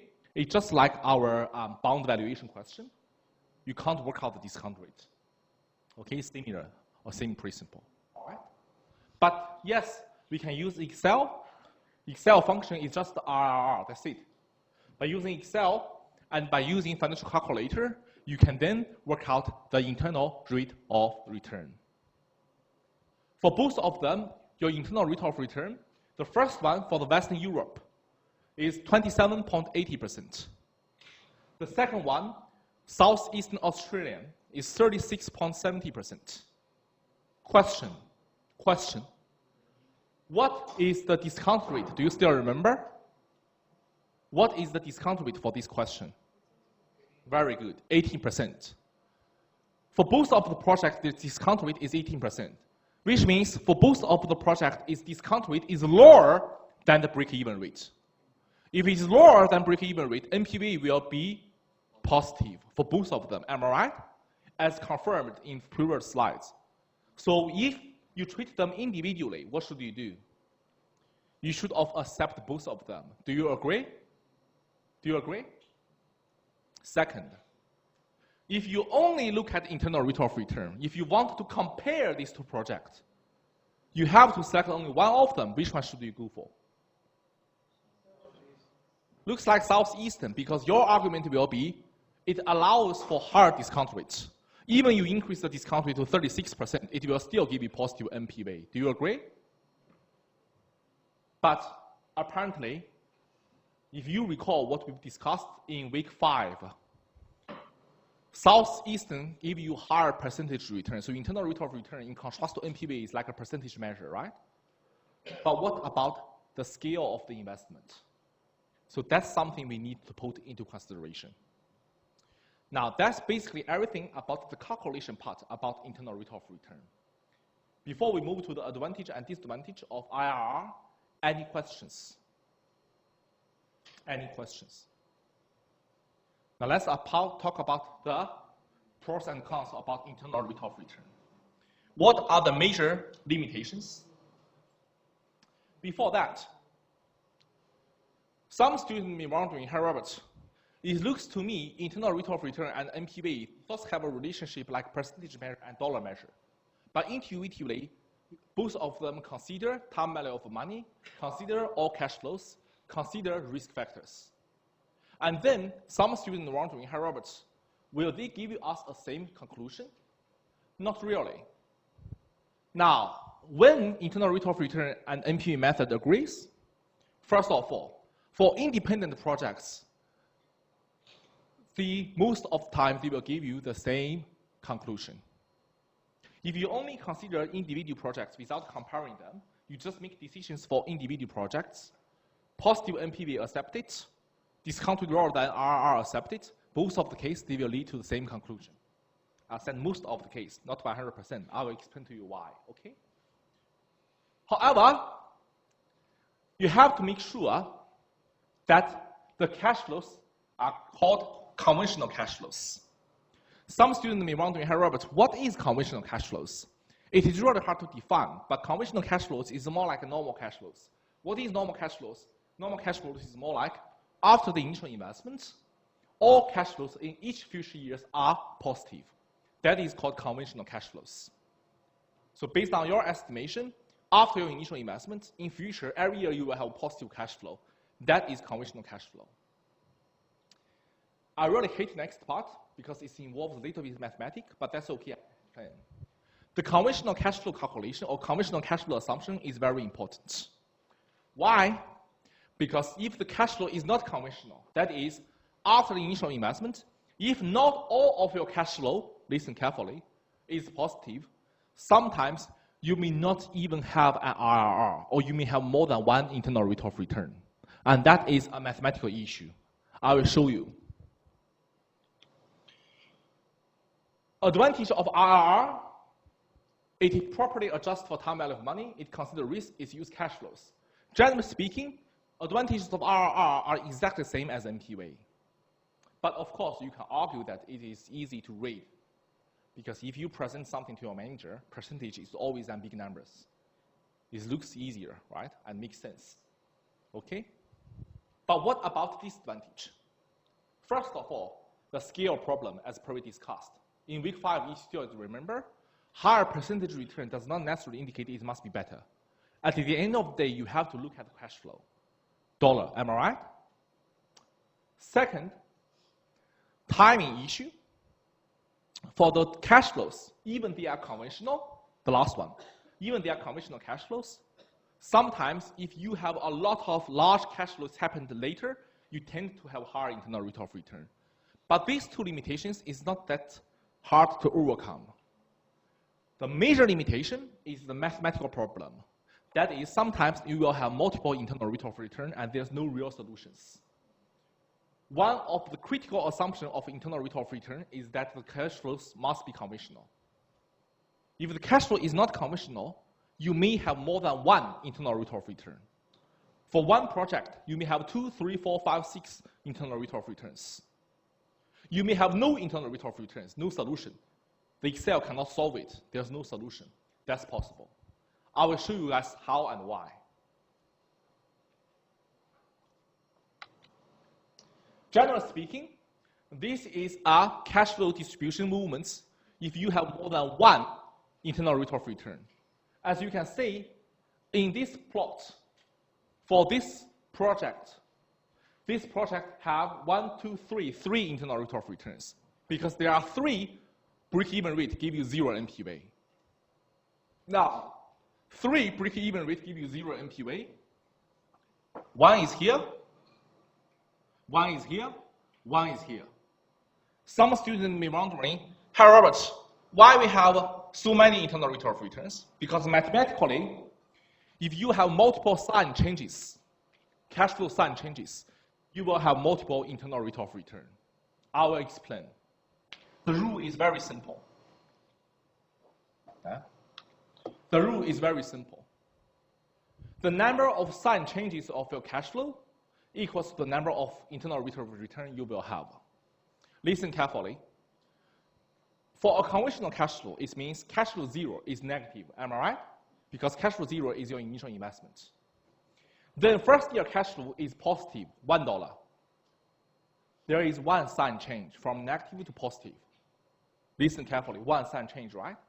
Second year cash flow, $2, no sign change, positive to positive. Third year cash flow, $3, no sign change, positive to positive. That's it. If this is the case, it is a conventional cash flow and you will only have one internal rate of return because you will only have one sign changes. Get it? What about this scenario here? If your first initial investment is negative $10, negative. First year cash flow, $10. One sign changes from negative to positive. Am I right? Second year cash flow, negative $2. Two sign changes from positive to negative. Up to this stage, you will already have 2 internal rate of return. Third year cash flow, positive again, from negative to positive. 3 sign changes. Up to this stage, you will have 3 internal rate of return. Get it? Mathematically, you will have more than one solution. And that's why. To this end, if the cash flow is not conventional, like in my example, you will have more than one internal rate of return. And the number of internal rate of return is equal to the number of sign changes. Start from your initial investment. Does this make sense for you? Huh? Sometimes, for some question and some cash flow, you may not even able to solve internal rate of return. Up to this stage, any questions? Okay, let me ask you one question. Listen carefully. This is my year 0. This is my year 1, year 2, and year 3, okay? Year 0, I invest in this project. My initial investment is negative $10, negative 10. And then in year 1, my cash flow is negative $2. So year 1, I do not have positive cash flow. Instead, it's negative $2. Year 2, positive $10. Year 3, positive $20. How many internal rate of returns for this project? How many? Let me see it again. My initial investment, negative $10. Year 1, I have a negative cash flow of negative $2. Year 2, $10. Year 3, $20. How many internal rate of returns? There's only one. Why? Because across the life of the project, there is only one sign changes. Year 0, negative, right? What about year 1? No sign changes. What about year 2? 1 sign changes. What about year 3? No sign changes, only 1 sign changes, right? In this case, you can still solve internal rate of return. You will have one of them. Get it? Good. All right, those are the limitations about internal rate of returns. Before we move to nearly the last method, up to this stage, any questions? Okay. Now, as per we discussed, for independent project, that's okay. For independent project, you can always use NPV or IRR because they share the same advantages. And as long as we are using conventional cash flow, you can work out only one IRR, so that's okay. But as per we discussed, if the projects are mutually exclusive, that's will be an issue. If projects are mutually exclusive, NPV and IRR may give you different suggestions, like in our example. If you still remember before we break, we worked out the NPV of the first project and the second project, right? And we just work out the IRR of the first one and the second one. Question, which one have the higher IRR? Which one? Southeastern Australia, right? Which means if you, according to the internal rate of rate decision rule, looks like the second one is better, isn't it? Which one have the higher NPV? Which means if you according to NPV rule, the first one is better, right? IRR and NPV now give you different conclusion. What should we do? You need to consider the scale of the project. If both of them are the only investment opportunity you have, you always go for the higher NPV one. Dollar is dollar, like my example, dollar percentage. At the end of the day, money is money. Get it? The Southeastern Australian have higher IRR, but doesn't increase shareholders' wealth as much as Western Europe. Up to this stage, any questions? Okay. Now I have another example for you. Listen carefully. Today, I have 2 projects in front of me. I want you to compare these 2 projects. Project 1, NPV negative $10. Project 2, NPV negative $1. Which one is better? What should you do? You go for the first one or the second one? Really? Let me say it again. I have 2 projects in front of me. Project 1, NPV negative $10. Project 2, NPV negative $1. Which one should you go for? Huh?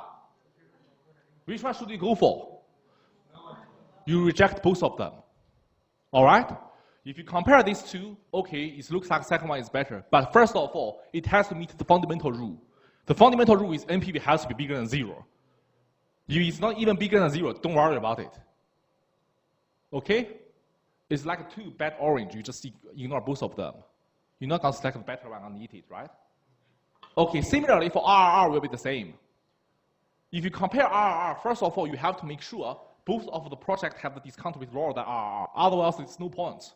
Does this make sense for you? Okay? Up to this stage, any questions? It's like 2 bottles of milk. One is expired for 2 months, another one expired for 1 week. And then you ask me which one is better. You say, okay, the first one is better, the second one is better. Are you going to drink it? No, right? So that's how you have to have this mindset, all right? Okay. Why conflict, as previously discussed? The scale of the investment is roughly 5 times of the first one, even though it is have lower percentage return, similarly. However, it will give you more like shareholders' wealth. But of course, that's only based on one condition. That condition is you only have 2 investment opportunities. But think about it in this way.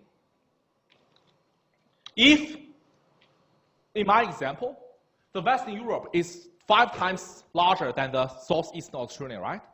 If you can invest Southeastern Australia for 5 times, then you go for Southeastern Australia. Okay, because if you can bring them to the same scale, then you go for the one always with the highest percentage return. But in practice, of course, this is impossible, right? How could you have 5 same investment opportunity? So that is something you need to put into consideration. But in share market, you can do this. You just to buy the increased number of shares you're going to buy, all right? Up to this stage, we've discussed 5 different methods. Before we move to the last one, any questions? The last one is very, very easy. The last one is called profitability index. You don't have to look at the equation first. Let me just explain to you, you will understand everything. So what is profitability index? Listen carefully. How we work out NPV? This is our initial investment, right? This is the present value of all of the future cash flows, right? You take the difference. That's NPV, get it? What about profitability index? This is our present value of all of future cash flows. You put it on numerator. This is our initial investment. You put it on denominator. Instead of take the differences, you divide the value of the future cash flows by your initial investment. That's it. Does this make sense for you? Does this make sense for you? So intuitively, and estimation purpose and calculation, it will be all the same as NPV. The only difference is NPV, you take the difference. Profitability index, you divide your present value of all of the future cash flow by your initial investment. That's it. And then the decision rule is easy as well. If you look at the profitability index, on top of the equation, it is your numerator. Am I right? At the bottom is your cash flow. Am I right? Numerator divided by cash flow. And that is your profitability index. If you take the difference, numerator and the denominator, it will be your NPV. Question. If the present value of all of the future cash flow is more than your initial investment, NPV will be positive, right? In this case, your profitability index will be bigger than 1. Am I right? Because your numerator is higher than denominator. To this end, the decision rule for profitability index is very easy. As long as it is bigger than 1 for individual project, accept it. As long as it is lower than 1, reject it, because you must have negative NPV. Does this make sense for you? Any questions up to this stage? Again, the issue comes to, what about if we need to compare two projects? Again, as you can see, it is very similar to a percentage measure again, right? Again, we have to consider the scale issue. We have to consider the size of the investment.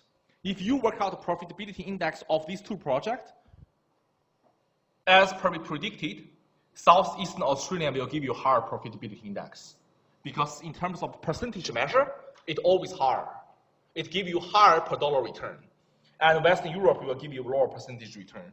And again, like internal rate of return, it suffers from what?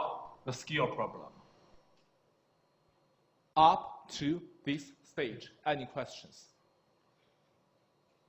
Do you understand profitability index now? It's not hard, right? And some students come to ask me, hey Robert, this method looks to me 99.9% similar as NPV, then why do we need this method? Again, as I said, think about it. It is easy to present and easy to show. Sometimes presentation, marketing is a very important factor for you to present the project. Think about it. Today, if you want to launch a property investment, you want to raise capital from the market, you want to present something. Those are your targeting customer, right? Are you want to present like profitability index like 1.3, 1.1, or you want to present a long NPV number, like 1, 2, 3, 4, 5, 6, 7, 8? So that's a reason. And it's simple to read, okay? So all those kind of factors. But you are right, it serves as similar function as NPV, but we have to consider the scale problem, okay? Up to this stage, any questions? I do have a formal example about the scale problem, but up to this stage, any questions?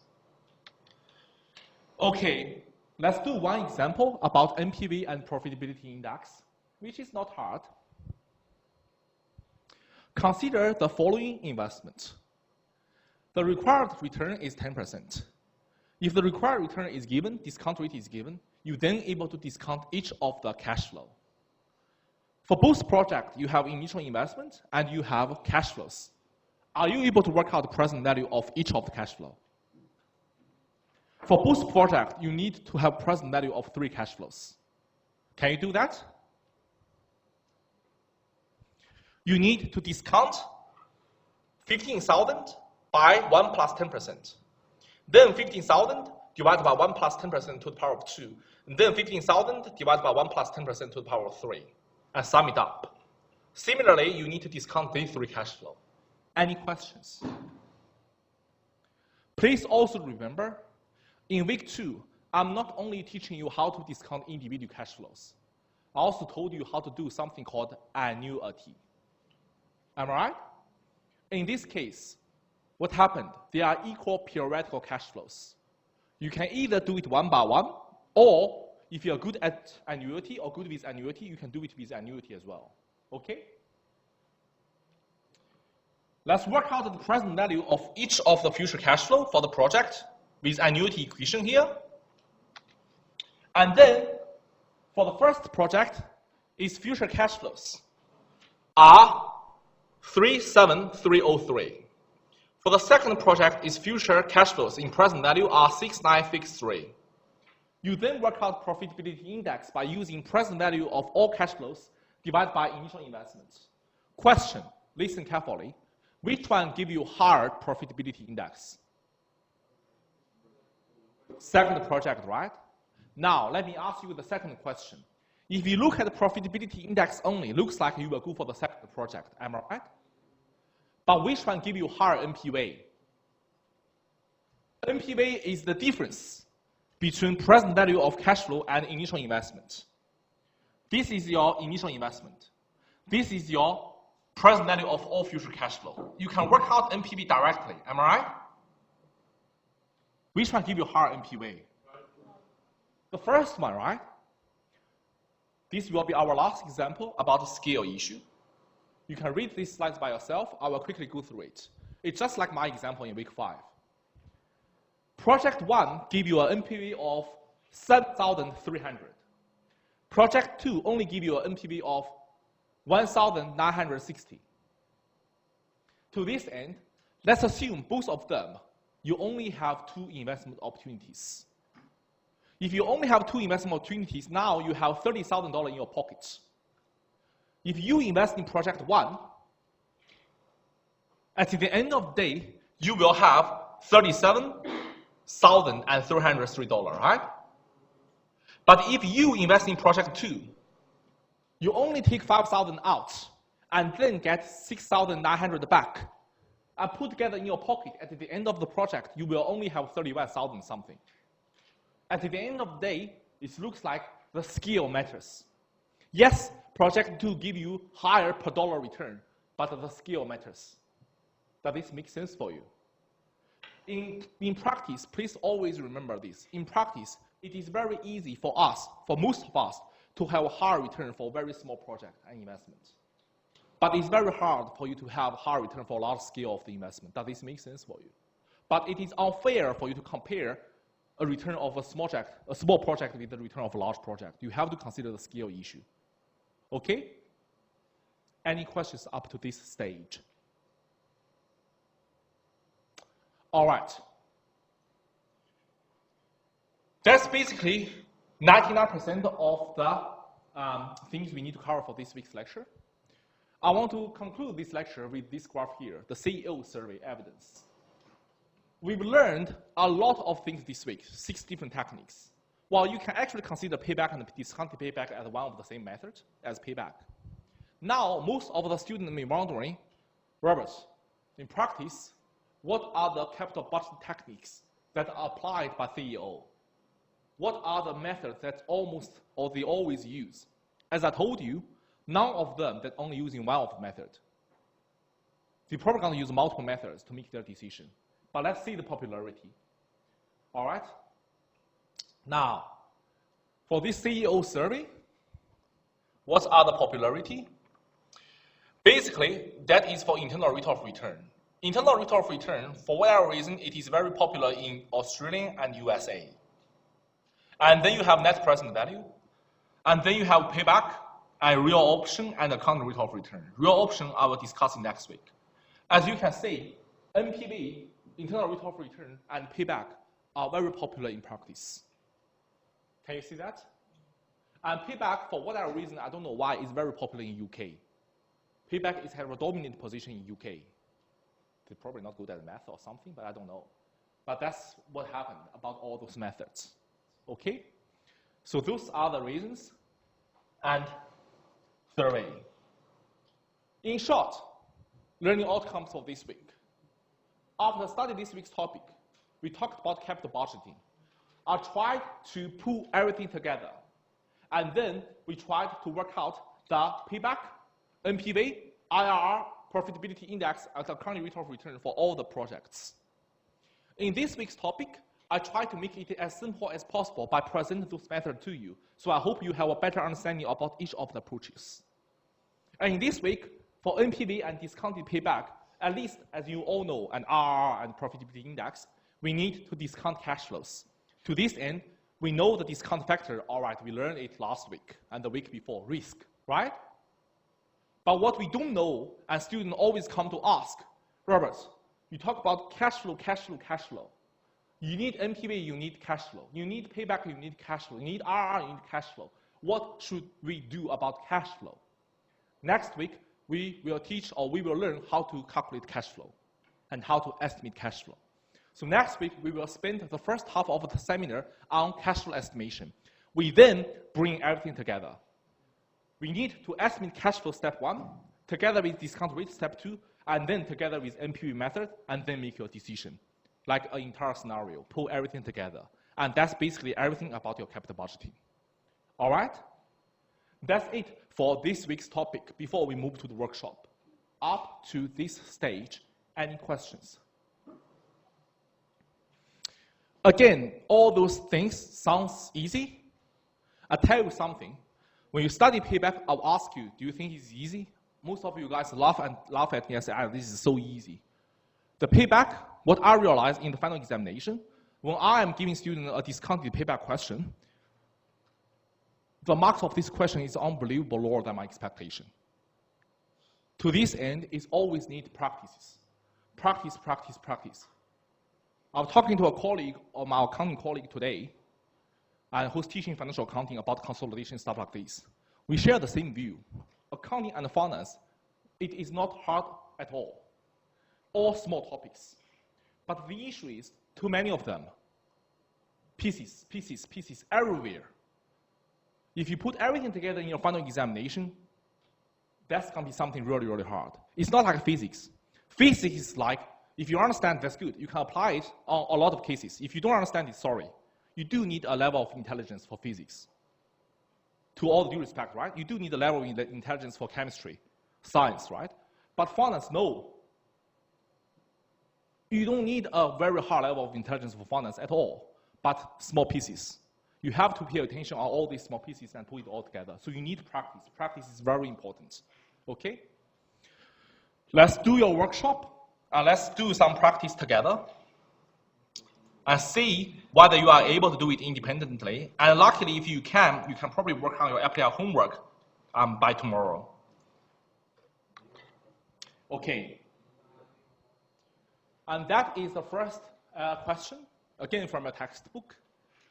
So the company is attempting to evaluate the feasibility of investing 85,000 in a machine have a 5-year life. If you read this question, 85,000 have a machine of 5-year life. Based on this information itself, you know the initial investment, and possibly you're even able to work out the depreciation. For finance depreciation, let me say it again. Don't worry about other units. Finance depreciation, very easy. Always use initial investment divided by number of years. That's it. Do not consider the ending sale value. Do not consider salvage value because we have different treatments. The company has estimated cash inflow associated with the proposal to show below. The company has 12% discount rate. 12% discount rate. Cash flows there. Now, A, B, C, 3 things. A asks you to calculate payback and discounted payback. First of all, I want you to spend a little bit time to work out payback. If you do have a pen and paper, try to work out the payback. I'll give you 2 minutes. Don't worry about discounted payback. All right? Try to say whether you can do payback. I want you to know how to work out the payback because as long as you know how to do payback, you should also know how to do discounted. See whether you can do it. Step 1, remember, you always need to work out the cumulative cash flow. So payback method looks easy when I present the example to you, but every year, at the end of the year, you need to work out cumulative cash flow. This will take you some time.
I know it's easy, at least you think it is easy, but try to work it out, try to do it, and the practice is very easy. Right? It's not. This method in practical is quite useful as well. See, for example, at mortgage, I may need to plan for final restitution rate, right? I need to see after restitution rate. To this end, I have to have worked out the that. There's good investment opportunity in front of me, but I have to make sure that I am able to get my money back in 2 or 3 years' time. Because in 2 or 3 years' time, for example, if you go to primary school or primary school, I have to pay the tuition rate. Does this make sense for you? That's why we have very practical in practice.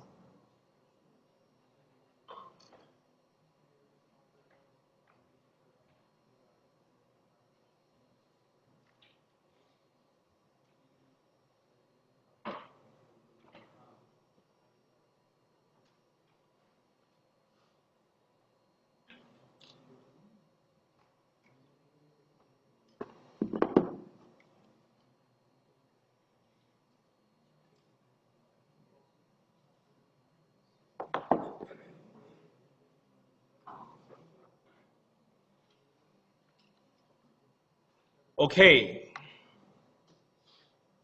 For payback, first of all, work out the cumulative cash flow for each of the year. And this step may take you some time. All right, let's try to be careful about this step because most of the mistakes happen in this step. Once you work out the cumulative cash flow, okay, your initial outlay is 85. Do we have enough money at the end of year 3? Looks like not, right? But do we have enough money at the end of year 4? Yes, we do. So number of years before you get it fully recovered will be 3. Number of years before it gets fully recovered is 3. During year 4, you need to recover 85 minus 67.5, which is $17.5 million. Oh, sorry, $17.5 thousand in that year.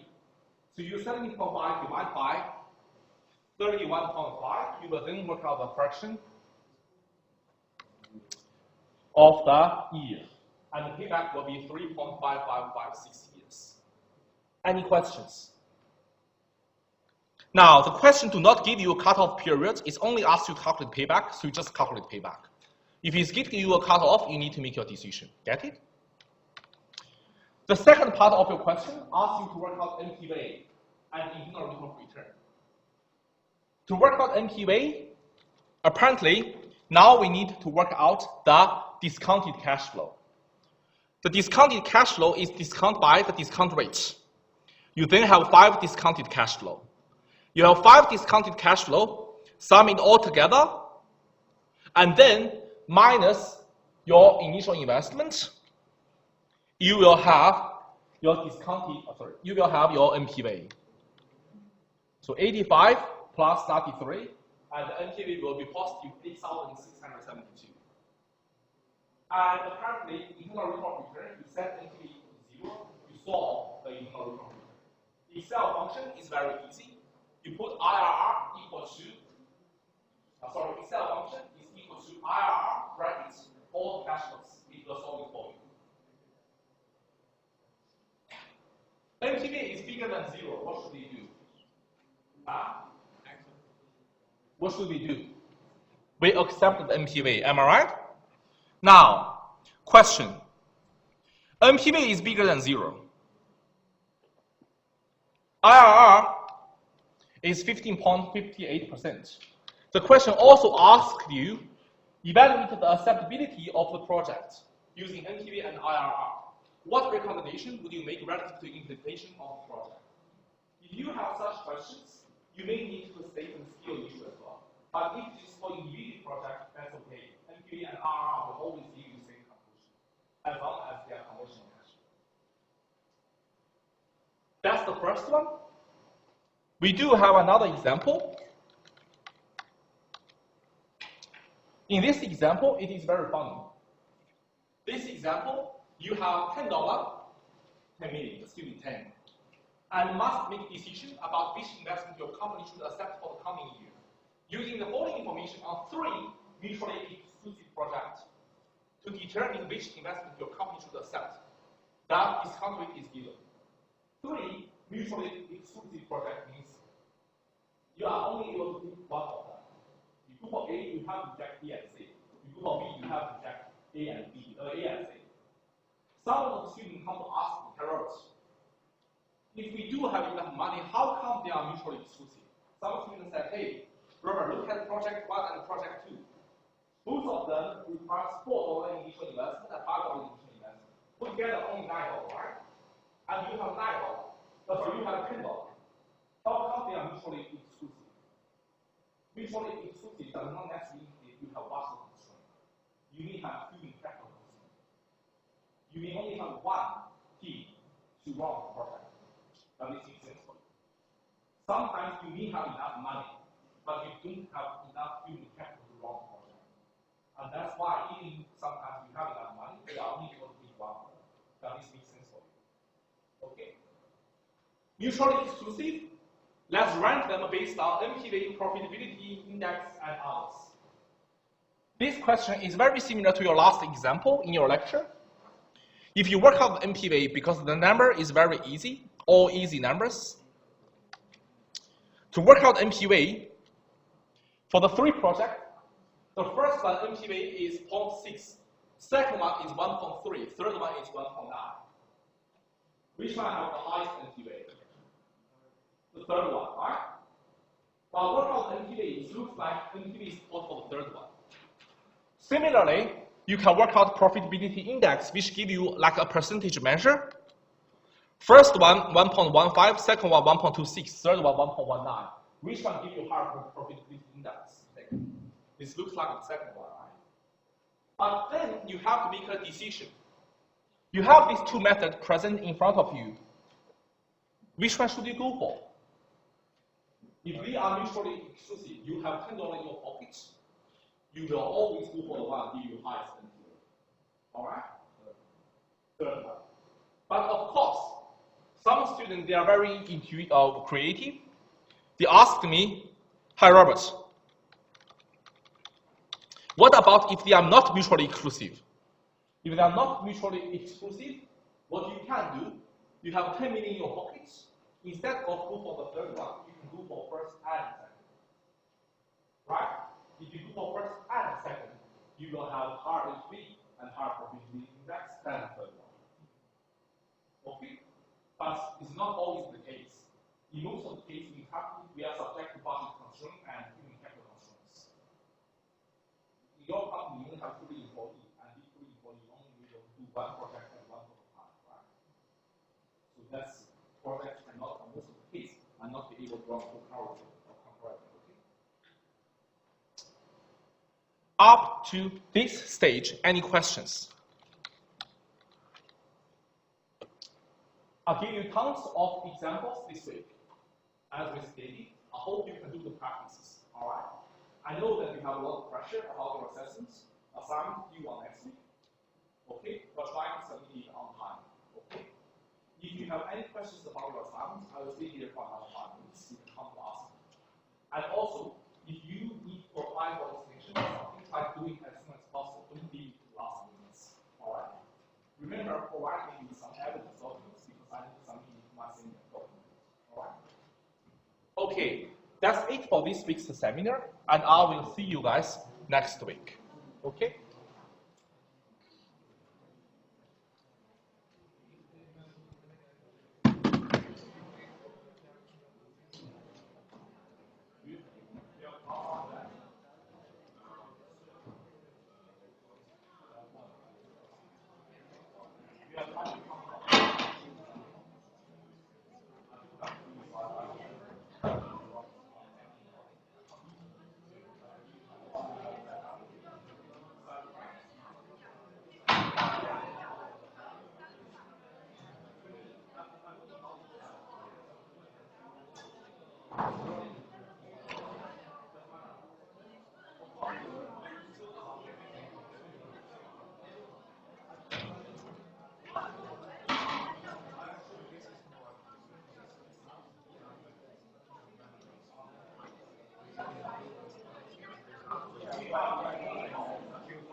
That's why email company is not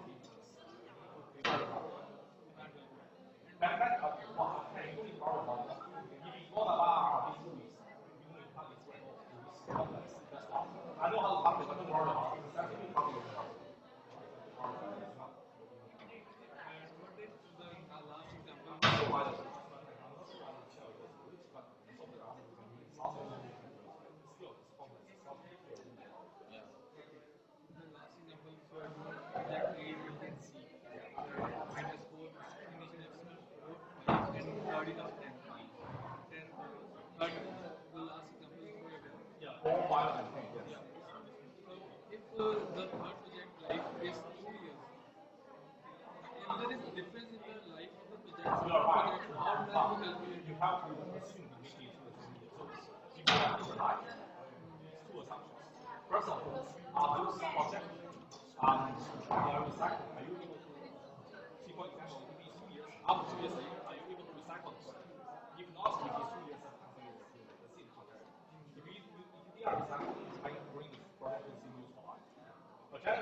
But you cannot have this is called derivation, which is something which is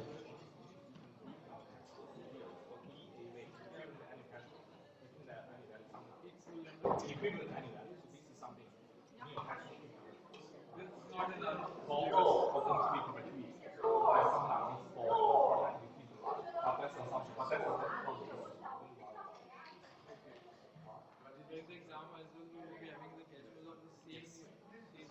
Yes. In exam, you will only be examining stuff covered in the lecture. All right? Yeah. Yes? Sorry, is it possible can we estimate, about the property? About the property? Yeah, I was just wondering, can we possibly estimate the price? So, if we know the growth rate for the stuff, we could, right? I don't understand your question. About the property pricing. If you want to estimate property price, Yeah, so if you know in particular area, like for example, in Berwick, if you know the growth rate. of course, that's called property valuation. Of course. Yeah, so we use what kind of formula we use? I can't give you any suggestions on this. The reason is because they are using slightly different methods. Okay. But for property valuation, we actually have the bachelor of we have a degree which is called bachelor of property. I don't remember the full name, but they are teaching you how to do property valuation. Is it a property planner or something? Yeah, property planning. Yeah, they actually have units teaching you how to value property. That's what they are learning because today, if you, for example, if you buy a property, every year you will receive the council rates, right? Yeah. The council rate is calculated based on the value. That's true. Yeah. And that's their job. They are valuing property. Or if you want to get money from the bank have valuer. That's their job, valuation of property. So yes, you can, but I don't know the specific techniques because they might be different from us. So it's still based on finance theory. It's based on what you learn, but we have something else. Like growing perpetuity or something, I don't know, but we must have something else. So the components of the formula should come from like future value as well. Yeah, of course. So obviously, Yes. But I just don't know what kind of components they were holding those things. They have but we have the units. We have the unit for it's totally different. Different like area. property valuation is can't say it's estimation, but property valuation is a very broad topic. Yes. Okay, because I It's thought part of your I thought we're gonna be like teaching this unit because it's a part of This unit is more like an introduction. Introduction. It's more like an introduction for everything. To give you an introduction about a little bit touch about everything. Yeah. And if you want to know more, you need to spend some time. Yes. Yes. I think the battery of the microphone ran out again.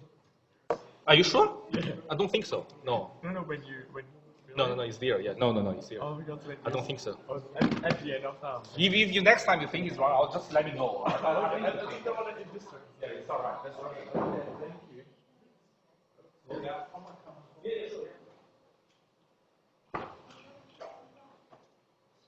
But it might be a little bit off. About 5 years ago.